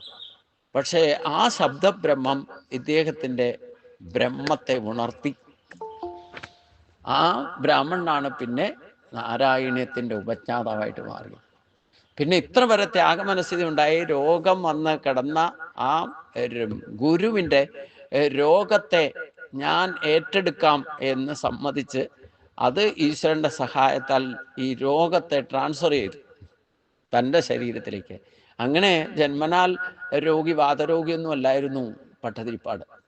തൻ്റെ ഗുരുവിൻ്റെ തളർവാദം വന്ന് പെട്ടപ്പോൾ, പാരലൈസിസ് വന്നപ്പം, ഗുരു കിടപ്പിലായപ്പം ആ ഗുരുവിനോടുള്ള സിമ്പതിന്നോ ഇല്ലേ ബഹുമാനം കൊണ്ടോ ഗുരുവിൻ്റെ രോഗം ഞാൻ ഏറ്റെടുക്കുകയാണെന്ന് പറഞ്ഞിട്ട് ഏറ്റെടുക്കണം എന്ന് പ്രാർത്ഥിച്ചു. അതിന് അനുഗ്രഹിക്കണമെന്ന് ഗുരുവായൂരപ്പനോട് പ്രാർത്ഥിച്ചു. അങ്ങനെ ഗുരുവിൻ്റെ രോഗം ശരിക്കും തന്നിലേക്ക് ഏറ്റെടുക്കുക ചെയ്തു. എന്തായാലും അതും ഒരു കാരണമായി. രോഗം വന്നപ്പോൾ ഭക്തിഭാവം വന്നു. മറ്റേ നിരീശ്വരവാദിയായിരുന്നു. ശരീരത്തിന് ആദ്യം ഒരു ചാട്ടത്തിന് ഏറ്റെടുത്തു എന്നുണ്ടെങ്കിലും അതിൻ്റെ കൺസിക്വൻസീസ് അനുഭവിക്കുമ്പോൾ നേരാവണ്ണം നടക്കാൻ മേല, ആരുടെയെങ്കിലും സഹായം ഇല്ലാതെ ഒന്നും എഴുതാൻ പറ്റില്ല, ഇങ്ങനെയൊക്കെ ഒരു പ്രശ്നം. അപ്പം പിന്നെയാണ് ഇതിനെന്താ ഒരു പരിഹാരം. കാര്യം ഒരു ചാട്ടത്തിന് ഇതാണ്. ചില കാര്യങ്ങളൊക്കെ ആത്മനിയന്ത്രണം ഇല്ലാതെ ഏറ്റെടുക്കുകയൊക്കെ ചെയ്യും. പക്ഷെ അത് കൊണ്ടു നടക്കാൻ പറ്റാത്തൊരവസ്ഥ വരും. എന്നിട്ടാണ് ഇനിയിപ്പോൾ എന്താ ചെയ്യുക. എന്തായാലും ഈ രോഗം വന്നപ്പം ഭക്തിഭാവം വർദ്ധിച്ചു. സന്ധ്യാവന്ദനാദികളൊക്കെ ചെയ്യാൻ പറ്റാതെയായി. എന്നാലും ഗായത്രി ജപിക്കാനൊക്കെ തുടങ്ങി. കുറേശ്ശെ ആ സാധനകൾ ചെയ്യാൻ തുടങ്ങി. അത് മഹത്തായ ഫലത്തിലേക്ക് എത്തിച്ചു. പിന്നെ ഒരു മഹാത്മാവിനെ കണ്ടു ചോദിച്ചു, ഞാനിപ്പോൾ എന്താ ചെയ്യുക ഇനി? അതാണ് എഴുത്തച്ഛൻ്റെ അടുത്ത് പോയി എന്ന് പറയണത് അദ്ദേഹം. ചന്ദനക്കാവും എഴുത്തച്ഛൻ്റെ നാടുമായിട്ട് വലിയ വ്യത്യാസമൊന്നുമില്ല. നമ്മൾ ചന്ദനക്കാവിലേക്ക് പോകുമ്പോഴൊക്കെ കാണാം അദ്ദേഹത്തിൻ്റെ. എനിക്കെന്തായാലും ചന്ദനക്കാവിൽ പോയിട്ട് ഒരു സപ്താഹം നടത്താനുള്ള, ഗീതാ സപ്താഹമൊക്കെ നടത്താനുള്ള അവസരമൊക്കെ കിട്ടി. അതുകൊണ്ട് ആ ചരിത്രം മുഴുവൻ, ആ പട്ടതിരിപ്പാടിനെ മുഴുവൻ ശരിക്ക് ഇരുന്ന സ്ഥലത്ത് പോയിട്ടുണ്ട്. അങ്ങനെ ചന്ദനക്കാവിലാണ് അദ്ദേഹം ഉപാസനയൊക്കെ തുടങ്ങിയത്. എന്തായാലും അദ്ദേഹത്തെ ഗുരുവായൂരിലെത്തിച്ചു. എഴുത്തച്ഛനെ കണ്ടപ്പോൾ പറഞ്ഞു മത്സ്യം തൊട്ട് കൂട്ടിക്കൊള്ളാൻ പറഞ്ഞു. അപ്പം ആദ്യം തോന്നി ബ്രാഹ്മണനായിരിക്കുന്ന ആൾ മത്സ്യം തൊട്ട് കൂട്ടേ. അപ്പം പിന്നെ അദ്ദേഹം ഗുരു തന്നെ പിന്നെ അതിന് നിർവചനം പറഞ്ഞു കൊടുത്തു. ഭാഗവതത്തിൽ മത്സ്യാവതാരം തൊട്ട് തുടങ്ങിക്കോളൂ എന്ന് പറഞ്ഞു. അതായത് മത്സ്യം തൊട്ടുകൂട്ടുക എന്ന് പറഞ്ഞാൽ നമ്മൾ ഈ ഗുരുക്കന്മാർ ചില വാക്കുകളൊക്കെ പ്രയോഗിക്കുമ്പോൾ നമ്മൾ പെട്ടെന്ന് ചിന്തിക്കുന്ന ഭൗതിക തലത്തിലായിരിക്കും. പക്ഷേ അതിനെ ഒന്നോടെ വിശകലനം ചെയ്യുമ്പോഴാണ് അതിൻ്റെ സത്യം എന്താണെന്ന് മനസ്സിലാക്കുക. അപ്പോൾ മത്സ്യാവതാരം തൊട്ട് ചിന്തിക്കാൻ തുടങ്ങിക്കോളൂ എന്ന് പറഞ്ഞു. ഭാഗവതത്തെ ബേസാക്കാനാണ് പറഞ്ഞത്. അങ്ങനെയാണ്, ഭാഗവതമാണല്ലോ നാരായണത്തിൻ്റെ വിഷയം ശരിക്കും പറഞ്ഞാൽ. അത് അത്ഭുതകരമായിട്ട് 18,000 ശ്ലോകത്തെ 1000 ശ്ലോകങ്ങളായിട്ട് കട്ടിയായിട്ട് ഇറക്കിയെങ്കിലും അതിൻ്റെ മുഴുവൻ ഭാഗവതവും ഓരോ ദശകത്തിലും വെളിപ്പെടുന്നുണ്ടെന്നർത്ഥം. പ്രത്യേകിച്ചും 10 അവതാരത്തിൻ്റെ ആ കഥാശകലങ്ങളൊക്കെ കൃത്യമായിട്ട് തൻ്റെ പാണ്ഡിത്യം, സംസ്കൃത പാണ്ഡിത്യം, ഭട്ടതിരിപ്പാടെന്ന് പറഞ്ഞാൽ സംസ്കൃത പണ്ഡിതന്മാരെയാണ് ഭട്ടതിരി എന്ന് പറയുക. അപ്പം ആ സംസ്കൃത പാണ്ഡിത്യത്തെ മുഴുവൻ അദ്ദേഹം അവിടെയാണ് ഉപയോഗിച്ചത്. ഇതാണ് സ്വധർമ്മം നിധനം സേക എന്ന് പറഞ്ഞതിൻ്റെ കാര്യം. ഇന്നും ഗുരുവായൂരപ്പൻ ഉണ്ടെങ്കിൽ നാരായണീയം പ്രസിദ്ധമാണ്, നാരായണീയം ഉണ്ടെങ്കിൽ ഗുരുവായൂരപ്പനും പ്രസിദ്ധമാണ്. ഭട്ടതിരിപ്പാടിനേക്കാളും കൂടുതൽ പ്രസിദ്ധമായിരിക്കുന്ന എന്താ? നാരായണീയമാണ്. കാരണം എന്താ? നാരായണീയം എഴുതിപ്പിച്ചത് ഗുരുവായൂരപ്പനാണ്. അപ്പം ഇങ്ങനെ ചില നിസാര സംഭവങ്ങൾ നടക്കുമ്പോഴാണ് അത് മഹത്വമായ ഫലത്തിലേക്ക് എത്തിക്കുക എന്ന് പറയുന്നത്. അതാണ് സ്വല്പം അഭ്യസ്യ ധർമ്മസ്യ ത്രായതോ മഹതോ ഭയാൽ. ഇത് നമുക്ക് ശരിക്കും മനസ്സിലാകണമെന്നുണ്ടെങ്കിൽ നമ്മുടെ ജീവിതത്തിൽ ഇങ്ങനെ ഒരാളുടെ വാക്കുകൊണ്ട് ചിലപ്പോൾ ജീവിതം മാറ്റിമറിക്കും. ഒരൊറ്റ ഹിറ്റ് മതി, അത് നിങ്ങളുടെ മനസ്സിൽ തറച്ചാൽ മതി. രമണ മഹർഷിയൊക്കെ ചില ഉപദേശങ്ങളൊക്കെ സിമ്പിളായിട്ട് ഉപദേശം കൊടുക്കുക. അത് ശരിക്കും മനസ്സിലാക്കി ഗൈഡ് ചെയ്ത് കിട്ടിക്കഴിഞ്ഞാലോ അതായിരിക്കും ആ വ്യക്തിയുടെ ജീവിതത്തെ മാറ്റിമറിക്കും. പല അദ്ദേഹത്തിൻ്റെ കഥകൾ വായിച്ചാൽ, അദ്ദേഹത്തിൻ്റെ ആത്മോപദേശം അല്ലെങ്കിൽ ആത്മകഥയൊക്കെ വായിച്ചാൽ ഒരുപാട് കാര്യങ്ങൾ നമുക്ക് മനസ്സിലാകും. അതാണ് ഈ മഹാത്മാക്കളുടെ ആത്മകഥയൊക്കെ വായിക്കണം എന്ന് പറയുന്നതിൻ്റെ കാര്യം. അവരെങ്ങനെ ഈ മഹാത്മാവായിട്ട് മാറി എന്നുള്ളത്.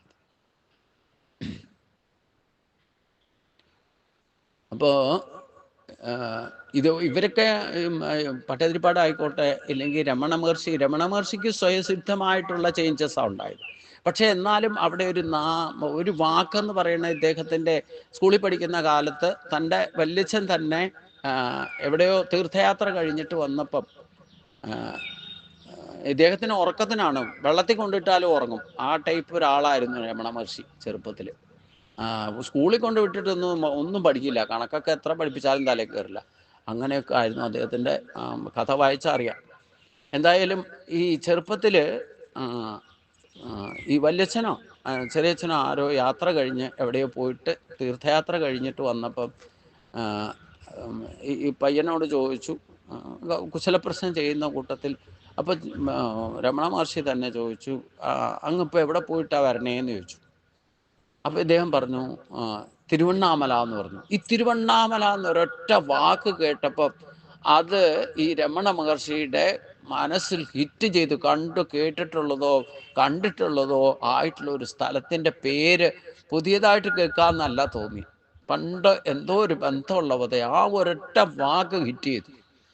അവസാനം ആ വാക്ക് ഇദ്ദേഹത്തെ തിരുവണ്ണാമലയിൽ എത്തിച്ചു. 17 വയസ്സിൽ വീട് വിട്ട് ഫീസ് കൊടുത്ത കാശും കൊണ്ടാണ് ട്രെയിൻ കയറി പോകുന്നത്. എന്നിട്ട് എവിടെ തിരുവണ്ണാമല എത്തി അദ്ദേഹത്തിൻ്റെ ലൈഫ് ചേഞ്ച് ആയില്ലേ? ഇങ്ങനെയൊക്കെ ചില കാര്യങ്ങൾ. തിരുവണ്ണാമല ചില സ്ഥലകാല നാമങ്ങളൊക്കെ നമ്മൾ വ്യക്തികളുടെ പേരായിക്കോട്ടെ സ്ഥലത്തിൻ്റെ ആയിക്കോട്ടെ നമ്മൾ അവിചാരിതമായിട്ട് കേൾക്കുകയോ കാണുകയൊക്കെ ചെയ്താൽ ഈ സ്ഥലം എന്താണെന്നോ പൂർവ്വജന്മ സ്മരണയൊക്കെ ഉണ്ടാവും.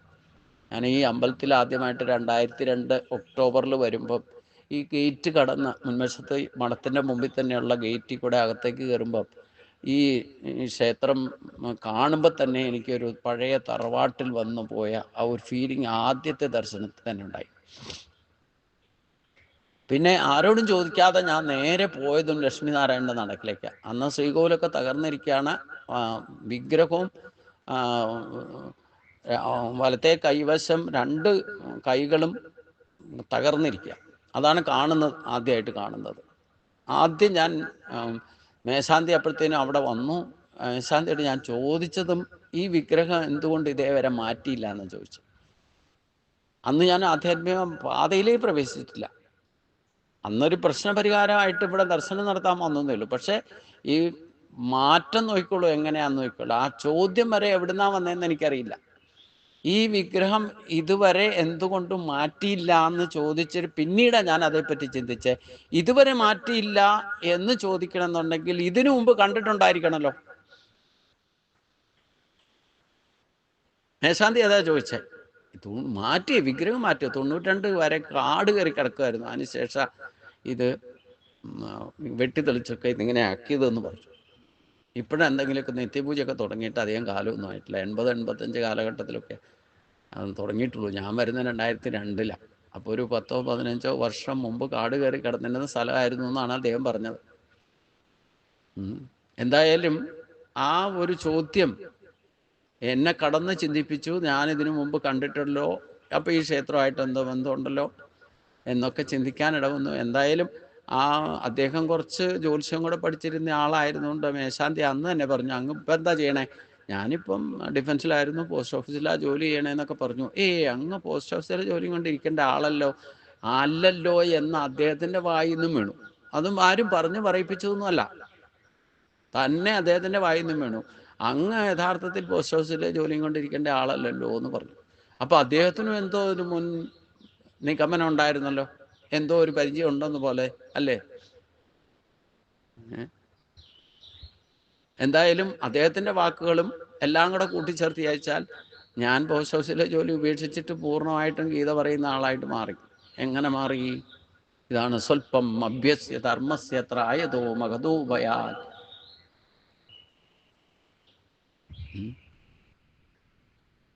നമുക്ക് ഈ ബന്ധനത്രയും കർമ്മബന്ധനങ്ങൾ എവിടെയൊക്കെ കിടക്കുന്നതെന്ന് അറിയാൻ പറ്റില്ല. അത് ചിലപ്പോൾ ചെല്ലുമ്പോഴായിരിക്കും. ചിലപ്പം ഈ രമണ മഹർഷിക്ക് തന്നെ ഈ തിരുവണ്ണാമലയായിട്ട് ബന്ധമുണ്ട്. അതുകൊണ്ടാണ് ആ വാക്ക് ആദ്യമായിട്ട് കേട്ടിട്ട് പോലും അത് ഹിറ്റ് ചെയ്തു. പിന്നെ അദ്ദേഹം അറിയാതെ തന്നെ തിരുവണ്ണാമലയിലെത്തി. ഇങ്ങനെ പല സംഭവങ്ങളും നമ്മൾ ചിന്തിച്ചാൽ നമ്മുടെ ജീവിതത്തിൽ പല ഘട്ടങ്ങളും അങ്ങനെ കടന്നു പോയിട്ടുണ്ടാകാം. ഞാൻ ഈ സ്വർണ്ണനെല്ലിക്ക വീണ ഇല്ലത്തൊരിക്കൽ പോയിട്ടുണ്ട്. ശങ്കരാചാര്യർ ആദ്യമായിട്ട് അതിൻ്റെ അടുത്തൊരു പ്രഭാഷണത്തിന് പോയപ്പം ഏതായാലും ഇവിടെ അടുത്താന്ന് പറഞ്ഞപ്പം അന്ന് പോയി കാണാം ഉദ്ദേശിച്ചുകൊണ്ട് പോയി. അന്ന് 16 കെട്ടാണ്. അതേ അന്ന് പഴയ ദാരിദ്ര്യം അല്ലല്ലോ. സ്വർണ്ണനെല്ലിക്കൊക്കെ വീണതിന് ശേഷം പ്രതാപത്തിലെത്തിയ ആ കുടുംബം. അപ്പം ഞാനന്ന് ചെന്ന് കാണുമ്പോൾ തന്നെ പത്തായപ്പരയും 16 കെട്ടും പൊളിക്കാതെ നിൽക്കുന്ന ആ ഇല്ലൊക്കെ കണ്ടു. അപ്പം ഇല്ലത്തുള്ളവരും അതിനെപ്പറ്റിയൊക്കെ പറഞ്ഞു. അവിടുന്ന് ചായയൊക്കെ തന്ന് നമ്മളെ സൽക്കരിച്ചു. ഒരു ബന്ധവുമില്ല. പക്ഷെ പിന്നീട് എന്താ സംഭവിച്ചതെന്ന് ചോദിച്ചു കഴിഞ്ഞാൽ ഒരു 2 വർഷത്തിനകം അവർ നമ്മുടെ ബന്ധുക്കളായിട്ട് മാറി.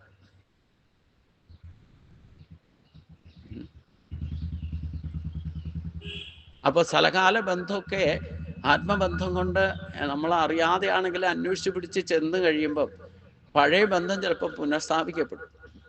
അതിനൊക്കെ നിമിത്തമായി ഭവിക്കും. അത് നമ്മൾ മുഖേനയൊന്നുമല്ല, പക്ഷേ സംഭവിച്ചു പോകും അങ്ങനെ. അതുപോലെ തന്നെ പെരിങ്ങോട് ഭാഗവതാചാര്യൻ കേശവൻ നമ്പൂതിരിയുടെ അടുത്ത് പോയത്, പെരുമ്പള്ളി കേശവൻ നമ്പൂതിരിയെ പറ്റി നിങ്ങൾ കേട്ടിട്ടുണ്ടാവും. അദ്ദേഹത്തിൻ്റെ ഇല്ലത്തും അവിചാരിതമായിട്ട് ചെന്ന് അദ്ദേഹവും പിന്നീട് എൻ്റെ അടുത്ത ബന്ധുവായിട്ട് മാറി.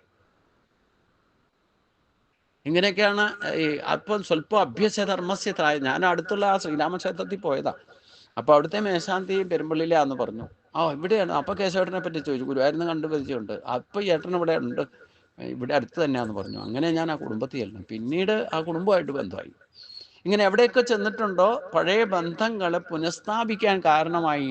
ഇതൊക്കെ നമ്മളെ ചിന്തയിൽ നമുക്ക് ഈ ആധ്യാത്മികമായിട്ട് നമ്മൾ മുന്നേറുമ്പം നമ്മുടെ പഴയ കളക്ഷൻസ് എടുത്ത് നോക്കിയാലും നമ്മൾ എങ്ങനെയാണ് ഈ റൂട്ടിൽ വന്നതെന്ന് നിങ്ങളൊക്കെ ഓരോരുത്തർ ചിന്തിച്ചോളും. അപ്പൊ തീർച്ചയായിട്ടും അതിനൊരു കാരണമുണ്ടാകും. ആ കാരണമാണ് സ്വല്പം അഭ്യസ്യ ധർമ്മസ്യ ത്രായതോ മഹതോ ഭയാൽ. പൂർവജന്മത്തിൽ നമ്മൾ ഈ ഒരു മാർഗത്തിൽ സഞ്ചരിച്ചിട്ടുണ്ടാകാം. അത് ഈ ജന്മത്തിൽ നമ്മളെ ആ വഴിയിലേക്ക് തിരിക്കാൻ വേണ്ടിയിട്ട് എപ്പോഴെങ്കിലും ഏതെങ്കിലും ഒരു കാരണം ധർമ്മത്തിൻ്റെതായ മാർഗത്തെ നിങ്ങൾ ഹിറ്റ് ചെയ്തിട്ടുണ്ടാവും.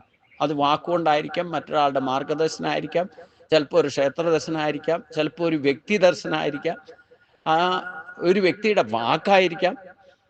ഇങ്ങനെ ധർമ്മത്തിന്റെ മാർഗം എവിടെയാ രഹസ്യമായിട്ടിരിക്കുന്നതെന്ന് പറയാൻ പറ്റില്ല. അത് ക്ലിക്കായോ അത് മഹത്തായ ഫലത്തിലേക്ക് കൊണ്ടെത്തിക്കും. അതെപ്പോഴും ആകാം. ഈ പ്രായം ഒന്നും പ്രശ്നമല്ല. ഞാൻ പറഞ്ഞില്ലേ, നമ്മുടെ ആത്മാവിന് പ്രായമൊന്നുമില്ല. ആയുസ് നമുക്ക് എന്ന് മുതൽ ജീവാത്മാവ് പരമാത്മാവിൽ നിന്ന് വേറിട്ട് ജന്മം തുടങ്ങിയോ, വിവിധ ശരീരങ്ങളായിട്ട് വന്നോ, എത്ര ജന്മങ്ങൾ വന്നാലും അത് ശരീരം കിട്ടുന്നതും നശിക്കുന്നതും അല്ല ആയുസ്.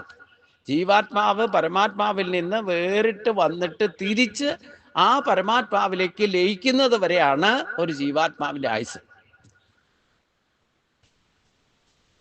ഇതിനിടയ്ക്ക് ജാതസ്യ ഹേ ധ്രുവോ മൃത്യു ധ്രുവം ജന്മ മൃതസ്യ തസ്മാത പരിഹാരാർത്ഥേനത്വം ശോചിതമർക്കസ്. അതുകൊണ്ടാണ് ഭഗവാൻ പറഞ്ഞത് ഈ ജനന മരണങ്ങളിൽ പെട്ടിട്ട് ദുഃഖിക്കേണ്ടതില്ല എന്ന് പറഞ്ഞതിൻ്റെ കാര്യം. അതിന് പരിഹാരവും നേടി നടന്നിട്ട് കാര്യമില്ല. ഓരോരുത്തരും ജനിച്ചാൽ മരിക്കേണ്ട സമയവും ആ ജാതകത്തിൽ അതൊക്കെ തീരുമാനിച്ചു വെച്ചിട്ടുണ്ട്. ആദ്യ ശ്വാസം എന്ന് എടുക്കണമെന്നും അവസാന ശ്വാസം എന്ന് വിടണം എന്നൊക്കെ കൃത്യമായിട്ട് ജാതകം ബാലൻസ് ഷീറ്റാണ്. അത് ഒരു കാര്യമില്ല താനും. കാരണം നമ്മൾ പോയിട്ട് പിന്നെ തിരിച്ചു വരാം. പ്രശ്നം എന്താ?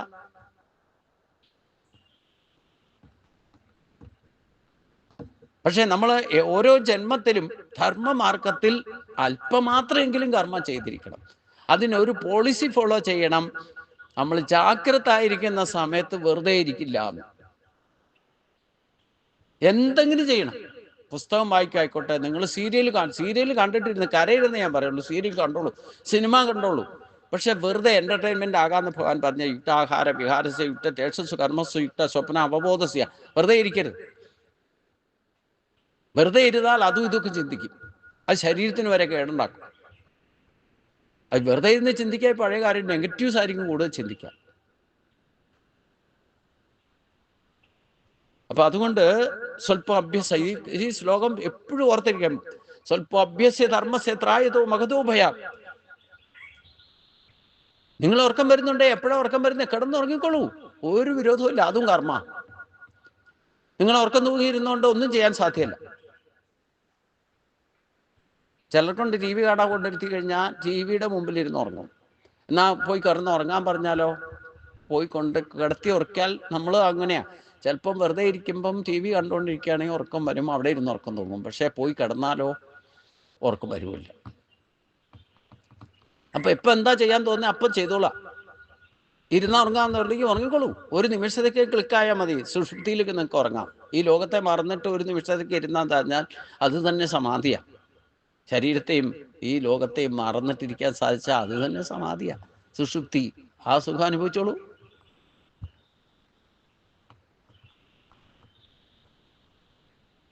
രമണ മഹർഷി ആ തിരുവണ്ണാമല പോയിട്ടുള്ളവർക്കറിയാം. ആ ക്ഷേത്രത്തിന്റെ മുമ്പിലൊരു അണ്ടർഗ്രൗണ്ട് ക്ഷേത്രമുണ്ട്. അത് അധികാരം പ്രവേശിക്കില്ല, അങ്ങോട്ട് പോവില്ല. നമ്മൾ തന്നെ പോയാൽ ചിലപ്പോൾ പാമ്പോ അതും ഇതൊക്കെ ഉണ്ടെന്ന് പറഞ്ഞ് ആരും ഇപ്പൊ പോയാലും അത് കാണാനൊക്കെ ഉണ്ട്. രമണ മഹർഷി തപസ്സിരുന്ന സ്ഥലം എന്നൊക്കെ പറഞ്ഞിട്ട് നമുക്ക് ഇന്നും പോയാൽ കാണാം. അണ്ടർഗ്രൗണ്ടിലാ, താഴേക്ക് ഇറങ്ങിപ്പോണം, ഒരു ഗുഹയാ. അപ്പം ഇദ്ദേഹം അവിടെ പോയിട്ട് ഈ അമ്പലത്തിൽ പോയി ദർശനം നടത്തിയിട്ട് തിരുവണ്ണാമല ഒരു പ്രദക്ഷിണമൊക്കെ കഴിഞ്ഞു. മറ്റേ കുട്ടി 17 വയസ്സുള്ളൂ എന്ന് വിചാരിക്കണം. എന്നിട്ട് അകത്ത് പോയിട്ട് സമാധിസ്ഥനായിപ്പോയി. പിന്നെ ദിവസങ്ങളോളം ഇരുന്നു. ശരീരത്തെ പുഴു വരെ അരിച്ചിട്ട് ഇദ്ദേഹം അറിഞ്ഞില്ല. എന്നിട്ട് ആരോ ഒരു മഹാത്മാവ് ഈ ഗുഹയിൽ കാണാൻ വേണ്ടിയിട്ട് ഇറങ്ങുമ്പോഴാണ് ഇദ്ദേഹം അവിടെ ഇരിക്കണ കണ്ടത്. പിന്നെ പുറത്തു വന്നിട്ട് ആൾക്കാരോട് പറഞ്ഞു, ദാ ഇങ്ങനെ ഒരു യുവയോഗി അതിനകത്ത് ഇരുന്ന് തപസ് ചെയ്യുന്നുണ്ട്, അദ്ദേഹത്തിന് സ്ഥലകാലബോധമൊന്നുമില്ല. എന്നിട്ട് പിന്നെ കുറെ ആൾക്കാരെ കൂട്ടിയിട്ട് ഇദ്ദേഹത്തെ അങ്ങനെ തന്നെ എടുത്തുകൊണ്ട് പുറത്തു കൊണ്ടുവന്ന് ഇരുത്തി. അപ്പോഴാണ് പിന്നെ ഇദ്ദേഹത്തിൻ്റെ മുമ്പിൽ ഈ മഹാത്മാവ് എന്നുള്ളത് എല്ലാവർക്കും മനസ്സിലായി. എന്നിട്ട് ചിലരൊക്കെ അദ്ദേഹത്തിൻ്റെ മുമ്പിൽ ആലുചൂട്ടിലാണ് കൊണ്ടിരുത്തിയത്. എന്നിട്ട് ആൾക്കാരൊക്കെ വന്നിട്ട് ഈ വേദപണ്ഡിതന്മാരൊക്കെ അവിടെ ഇരുന്ന് വേദം ചൊല്ലാനൊക്കെ തുടങ്ങി. അപ്പോഴാണ് ഇദ്ദേഹം കണ്ണു തുറന്നു നോക്കണം. അപ്പോഴത്തേനും ശരീരത്തിൻ്റെ ഒരു വശം മുഴുവൻ നാശമായിരുന്നു എന്നർത്ഥം, ദ്രവിച്ചിട്ടേ, പുഴുവൊക്കെ തിന്നിട്ട്. എന്നിട്ട് അതിൻ്റെ ഒരു കോട്ടം ഇദ്ദേഹത്തിൻ്റെ ശരീരത്ത് നോക്കിയാൽ ഇപ്പോഴും കാണാനുണ്ട്. അപ്പം ഇങ്ങനെ സ്ഥലകാല ബോധമില്ലാതെ ഇരിക്കുന്ന ഒരവസ്ഥയും സമാധിസ്ഥനാകുമ്പോൾ ഉണ്ടാകും. ശരീരത്തെ പോലും മറന്നിട്ടിരിക്കുക. അതുകൊണ്ടാണ് വിശ്വരൂപ ദർശനത്തിലൊക്കെ നമ്മൾ ഏത് സ്ഥിതിയിലേക്ക് പോയാലും തിരിച്ചു വരണം എന്ന് പറഞ്ഞതിൻ്റെ കാര്യം. ആരെങ്കിലും അസിസ്റ്റന്റുമാരെ ഇല്ലെങ്കിൽ അതുപോലെയൊക്കെ ജാഗ്രത തിരിച്ചു കൊണ്ടുവരണമെന്നാണ് പറയുന്നത്. എപ്പോഴും അങ്ങനെ സമാധിസ്ഥനായിട്ടിരിക്കാൻ പാടില്ല എന്നുമുണ്ട്. സ്വധർമ്മം തെറ്റിപ്പോവും. ഇപ്പം ഇദ്ദേഹത്തിൻ്റെ ശരീരം മാധ്യമമാണ്. ആ ശരീരം കേടുവന്ന ജീവിതകാലം മുഴുവൻ അതിൻ്റെ പ്രശ്നങ്ങൾ ഇദ്ദേഹം അനുഭവിക്കേണ്ടി വന്നിട്ടുള്ളത്. അദ്ദേഹത്തിന് അത് പ്രശ്നമല്ല, എന്നാലും അവസാനം ക്യാൻസർ വന്നിട്ടൊക്കെ മരിച്ചത് ഇദ്ദേഹം. അപ്പം ഈ ശരീരമാധ്യം കലു ധർമ്മസാധനം. എന്നാലും ഞാൻ പറഞ്ഞതിൻ്റെ കാര്യം എന്താണെന്ന് വെച്ച് കഴിഞ്ഞാൽ സ്വല്പം അഭ്യസ്യ ധർമ്മസ്യ ത്രായതോ നമുക്കത് പറയാം. നമ്മൾ കാര്യം എന്താണെന്ന് മനസ്സിലാക്കി കഴിഞ്ഞാൽ, ആ സത്യം എന്താണെന്ന് തിരിച്ചറിഞ്ഞു കഴിഞ്ഞാൽ പിന്നെ വെറുതെ സമയം ഒരിക്കലും കളയരുത്, വ്യർത്ഥമാക്കരുത്. എന്ത് ചെയ്താലും അത് ലോകോപകാരപ്രദമായിരിക്കണം, ചിന്തയും വാക്കും പ്രവൃത്തിയും.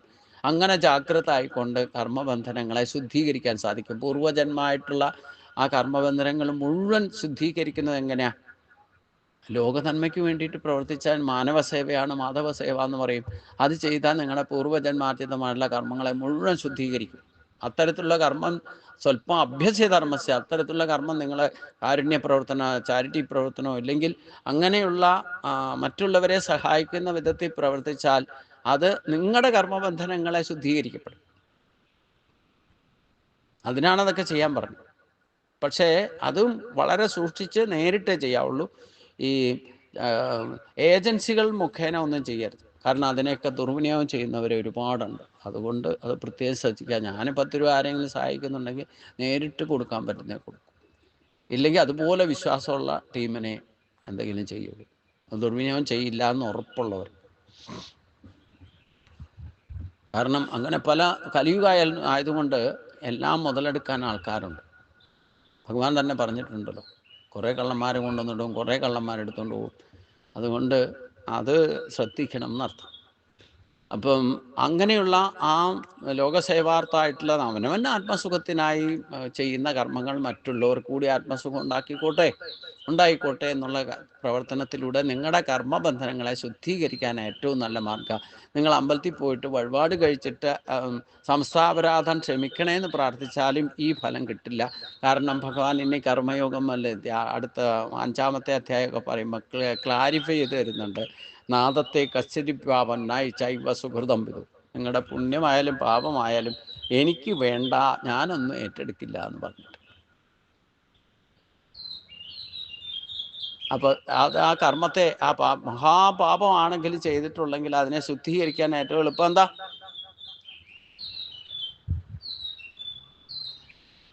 യജ്ഞകർമ്മങ്ങൾ അനുഷ്ഠിക്കുക. ഇല്ലേ പുണ്യമോ പാപമോ ഉണ്ടാകുന്നുള്ള ചിന്ത ഫലേച്ഛയില്ലാതെ യജ്ഞഭാവനെ ഞാനെന്ന കേമത്വം കാണിക്കാതെ അർപ്പണബോധത്തോടെ ഏതൊരു യജ്ഞകർമ്മവും ചെയ്താൽ ഒന്നുമില്ല, നിങ്ങൾക്ക് കിട്ടുന്ന അറിവ് നിസ്വാർത്ഥമായിട്ട് പറഞ്ഞു കൊടുത്താൽ പോലും അത് ഭഗവാനെ ആരാധിക്കുന്ന തുല്യമാണെന്ന് പറഞ്ഞിട്ടുണ്ട്. ഗീതാശാസ്ത്രം പഠിപ്പിക്കുകയും ചെയ്താൽ തന്നെ പഞ്ചദ്രവ്യങ്ങളെ കൊണ്ട് എന്നെ ആരാധിക്കുന്ന തുല്യമായിട്ട് ഭഗവാൻ കണക്കാക്കുന്നൊക്കെ പറഞ്ഞിട്ടുണ്ട്. ഇതൊക്കെ മഹത്തായ യജ്ഞ. ഇതുകൊണ്ടൊന്നും ഒരു നഷ്ടം. ഇപ്പം ഞാനിപ്പോൾ നിങ്ങൾക്ക് എത്ര ദിവസം, 1 വർഷമല്ല 22 വർഷമായി പറഞ്ഞു കൊടുക്കാൻ തുടങ്ങിയിട്ട്. ഇതിപ്പോൾ 1 വർഷം കൊണ്ട് പറഞ്ഞാലും എനിക്കെന്തെങ്കിലും നഷ്ടപ്പെടാനുണ്ടോ? ഞാൻ ഗുരുവായൂരപ്പനെ ഇവിടെ പഞ്ചദ്രവ്യങ്ങളെ കൊണ്ട് ഒരു പൂജ കഴിക്കുന്നതിൽ ഏറ്റവും വലിയ ശ്രേഷ്ഠമായ കർമ്മമാണ് ജ്ഞാനയജ്ഞം നടത്തുക എന്ന് പറയുന്നത്. അത് ഒരാൾക്ക് പറഞ്ഞു കൊടുത്താലും മതി. ഇത്ര പേര് വേണമെന്നൊന്നും ഭഗവാനും അർജുനന് മാത്രമല്ലേ ഗീതോപദേശം നടത്തിയത്. അപ്പം യോഗമുള്ളവർ ഞാൻ ഭഗവാന്റെ മുമ്പിൽ സമർപ്പിക്കുന്നു, ഒരു പൂജയായിട്ട് സമർപ്പിക്കുന്നു, ഒരു യജ്ഞമായിട്ട് സമർപ്പിക്കുന്നു. അതിൽ യോഗമുള്ളവർ ഒന്ന് കേട്ടാൽ അത് മഹത്തായ ഫലത്തെ ഉണ്ടാക്കുമല്ലോ. അപ്പം ഇതുപോലെ നിങ്ങൾ കേട്ടിട്ടുള്ളത് മറ്റുള്ള ഒരു കുട്ടിയാണെങ്കിലും പഠിപ്പിച്ചു വിട്ടാൽ നിങ്ങൾക്ക് അതിൻ്റെ മഹത്തായ ഫലത്തെ കിട്ടും. നമ്മൾ ഇതുവരെ ചെയ്യുന്ന കർമ്മങ്ങളുടെയൊക്കെ ഇരട്ടി എഫക്റ്റാണ് ഇത്തരത്തിലുള്ള ഈശ്വരീയ മാർഗത്തിലുള്ള ധർമാചരണം. അത് അല്പമെങ്കിലും ചെയ്താൽ മതി. സ്വല്പം അഭ്യസ്യ ധർമ്മസ്യ ത്രായതോ മഹതോ ഭയാൻ. ഇതെപ്പോഴും ഓർത്തിരിക്കണം. നമുക്ക് ധർമ്മത്തിന് ക്ഷതം വരാതിരിക്കാൻ ഇതുവരെ എന്ത് ചെയ്തു എന്ന് ആരെങ്കിലും ചോദിച്ചാൽ നമുക്ക് പറയാനുണ്ടായിരിക്കണം. ഞാൻ ഇങ്ങനെ ഒരു ധർമ്മത്തിന് ക്ഷതം വരാതിരിക്കാൻ അല്പമാത്രമാണെങ്കിലും ഞാൻ ചെയ്യുന്നുണ്ട്, ചെയ്തിട്ടുണ്ട് എന്നെങ്കിലും പറഞ്ഞാൽ അത് മഹത്തായ ഫലത്തെ ഉണ്ടാക്കും. അപ്പോൾ ഞാൻ ഈ ഒരു മാർഗത്തിൽ പ്രവേശിക്കുന്നവരെ എനിക്കുണ്ടായിരുന്ന മരണഭയം ഇല്ലാതെയായി. ഇപ്പൊ എൻ്റെ കണക്കനുസരിച്ച് ഞാൻ 500 വർഷമായിട്ട് ജീവിച്ചിരിക്കുന്ന ആളാണ്. ഇനിയും ജീവിക്കേണ്ടി വന്നാൽ ഭഗവാൻ നിയോഗിച്ചാൽ ജീവിക്കുകയും ചെയ്യും. അതിനും അയ്യോ ഇനിയും വന്ന് ജനിക്കുമല്ലോ എന്നുള്ള പേടിയൊന്നുമില്ല. കാരണം എന്താ, നമ്മുടെ മാർഗം എന്താ, സത്യം എന്താന്ന് തിരിച്ചറിഞ്ഞു. സത്യം എന്താണെന്ന് തിരിഞ്ഞറിഞ്ഞിട്ട് നമ്മുടെ മറ്റുള്ളവരുടെ കൂടെ വ്യവഹരിച്ചാലും ആ കർമ്മങ്ങളൊക്കെ ചെയ്താലും അതൊന്നും നമ്മുടെ കർമ്മബന്ധനം ഉണ്ടാക്കാതെ ഇരിക്കാനുള്ള ഏറ്റവും വലിയ മാർഗമാണ് ഈ ജ്ഞാനയജ്ഞം എന്ന് പറയുന്നത്. അതുകൊണ്ടൊന്നും നമുക്ക് നഷ്ടപ്പെടാനില്ല, കൊടുക്കുന്നതിൻ്റെ ഇരട്ടി തിരിച്ചു കിട്ടുകയും ചെയ്യും. പിന്നെ ആ ജ്ഞാനം കിട്ടിക്കഴിഞ്ഞാൽ അതിനെ ദുർവിനിയോഗം ചെയ്യാതിരിക്കാൻ ശ്രദ്ധിക്കണം എന്നർത്ഥം. ദുർവിനിയോഗം ചെയ്യാന്ന് പറഞ്ഞാൽ എന്താ, കലികാലമാണ്, അതിന് വിറ്റ് കാശാക്കാൻ ശ്രമിക്കരുത്, അത് ദുർവിനിയോഗമാകും എന്നർത്ഥം. അത്രേ ഉള്ളൂ. ആഗ്രഹിക്കുന്നവർക്ക് നിസ്വാർത്ഥമായിട്ട് പകർന്നു കൊടുക്കാം. അതുകൊണ്ട് എനിക്ക് ഇന്നത് നേടണം എന്നുള്ള ലക്ഷ്യം, അതിലും ഫലേച്ഛ ഉണ്ടാകരുതെന്നർത്ഥം. ഇല്ലെങ്കിൽ അത് കർമ്മബന്ധനായി തീരും. അതുകൊണ്ടാണ് ഭഗവാൻ ഈ ഓരോ ഘട്ടങ്ങളും ഞാൻ പറയാറുണ്ടല്ലോ, നമ്മൾ ലക്ഷ്യം തീരുമാനിച്ചാൽ അനുഷ്ഠാനങ്ങൾ അനുഷ്ഠിക്കുക, അനുഷ്ഠാനങ്ങൾ അനുഷ്ഠിച്ച് പൂർവ്വജന്മാർജിതമായ കർമ്മത്തിലൂടെ തന്നെ ശുദ്ധി വരണം. അത് അനുഷ്ഠാനങ്ങളിലൂടെയാണ് കർമ്മശുദ്ധി വരിക. മനഃശുദ്ധി തൊട്ട് ബുദ്ധിശുദ്ധി, ആത്മശുദ്ധി, ഈ 3 തലത്തിലാണ്. നമുക്ക് അന്ധകരണം എന്ന് പറയുന്നത് മനസ്സ്, ബുദ്ധി, അഹങ്കാരം. ഇത് 3 ശുദ്ധീകരിച്ചാൽ അന്ധകരണ ശുദ്ധിയായി. അന്ധകരണ ശുദ്ധി ഉണ്ടായാലാണ് വിവേകം ഉണ്ടാകുക. വിവേകം ഉണ്ടാകുന്നത് വരെ വളരെ പെർഫെക്റ്റ് ആയിട്ട് പ്രവർത്തിക്കണം.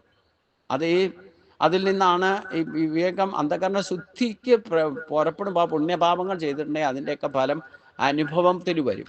ആ അനുഭവത്തിൽ കുടുങ്ങരുത്. 2 സുഖവും ദുഃഖവും ഉണ്ടാവും, അതിലൊന്നും കുടുങ്ങരുത്.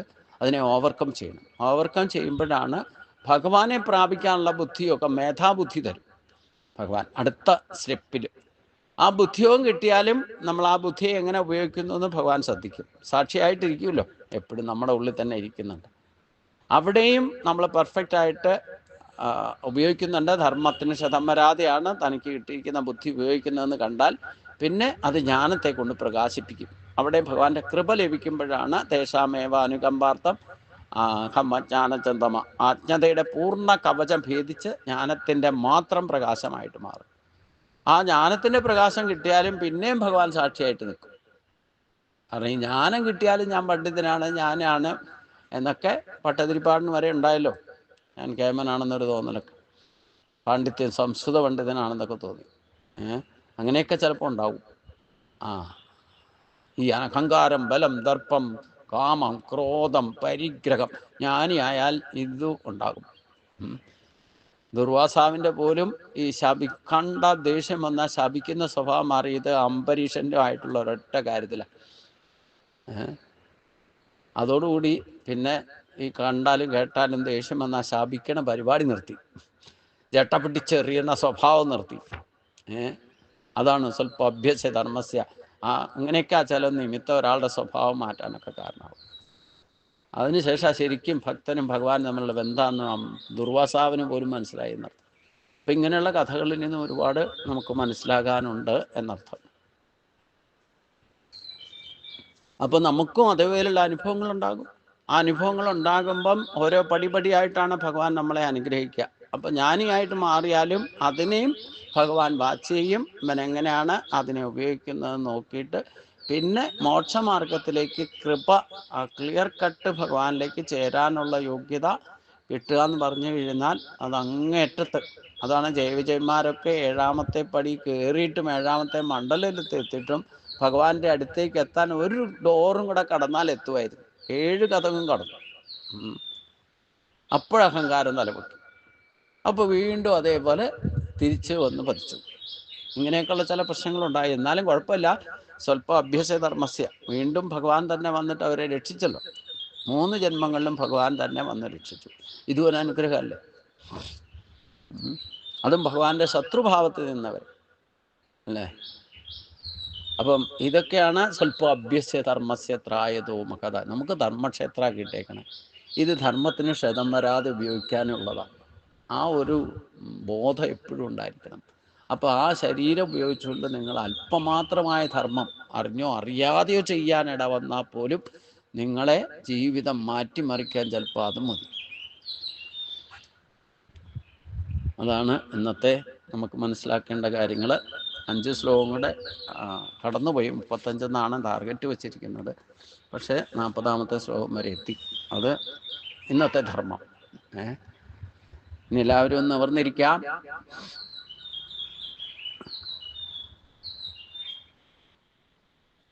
ചിന്മുദ്രയിലിരിക്കുക, കണ്ണുകൾ അടയ്ക്കുക, ഭ്രൂമധ്യത്തിൽ മാത്രം ശ്രദ്ധിക്കുക.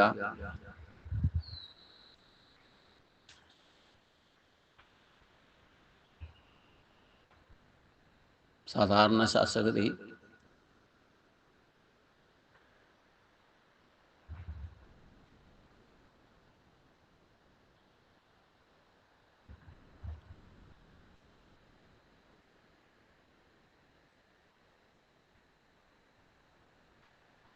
കൈകൾ തൊഴിൽ പിടിക്കാം. പഞ്ചപ്രണവം. ഓം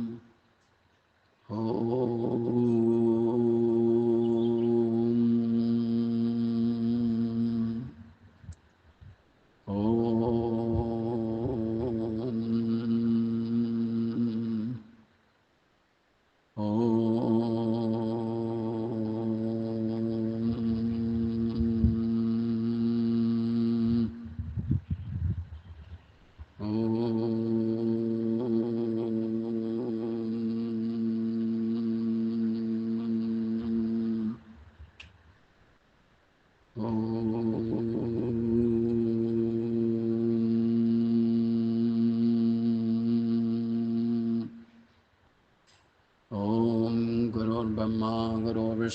ഗുരുദേവോ മഹേശ്വര ഗുരു സാക്ഷാൽ പരബ്രഹ്മ തസ്മൈ ശ്രീ ഗുരുവേ നമഃ. ഓം നമോ നാരായണായ. ഓം നമോ നാരായണായ. ഓം നമോ നാരായണായ. ഓം ശാന്തി ശാന്തി ശാന്തി. കൈകൾ രണ്ടും പുറകോട്ടിട്ട തലകുമ്പിട്ട് ഗുരുപ്രണാമം. പർപ്പണ്യദോഷോപഗത സ്വഭാവക പൃച്ഛാമിത്താൻ ധർമ്മസുമൂഢചേതക യശ്രേയസ്യാ നിശ്ചിതം ബ്രൂഹിതന്മേ ശിഷ്യസ്തേഹം ശാതിമാം താം പ്രപന്നം. ഓം നമോ ഭഗവതേ വാസുദേവായ. നമോ ഭഗവതേ വാസുദേവായ. ഓം ശ്രീകൃഷ്ണായ പരബ്രഹ്മണേ നമഃ. ഓം ശ്രീ ഗുരുഭ്യോ നമഃ. ശ്വാസം എടുത്തുകൊണ്ട് നിവർന്നിരിക്കുക. കൈകൾ രണ്ടും കൂട്ടി തിരുമാ. ആ ചൂട് മുഖത്തും ശരീരത്തിനും പകർന്നു നൽകിക്കൊണ്ട് പതുക്കെ പതുക്കെ ചിന്മുദ്രയിലേക്ക് തിരിച്ചു വരിക. സാവധാനം കണ്ണുകൾ തുറക്കുക. പിന്നെ റിലാക്സ് ആയിട്ടിരിക്കുക.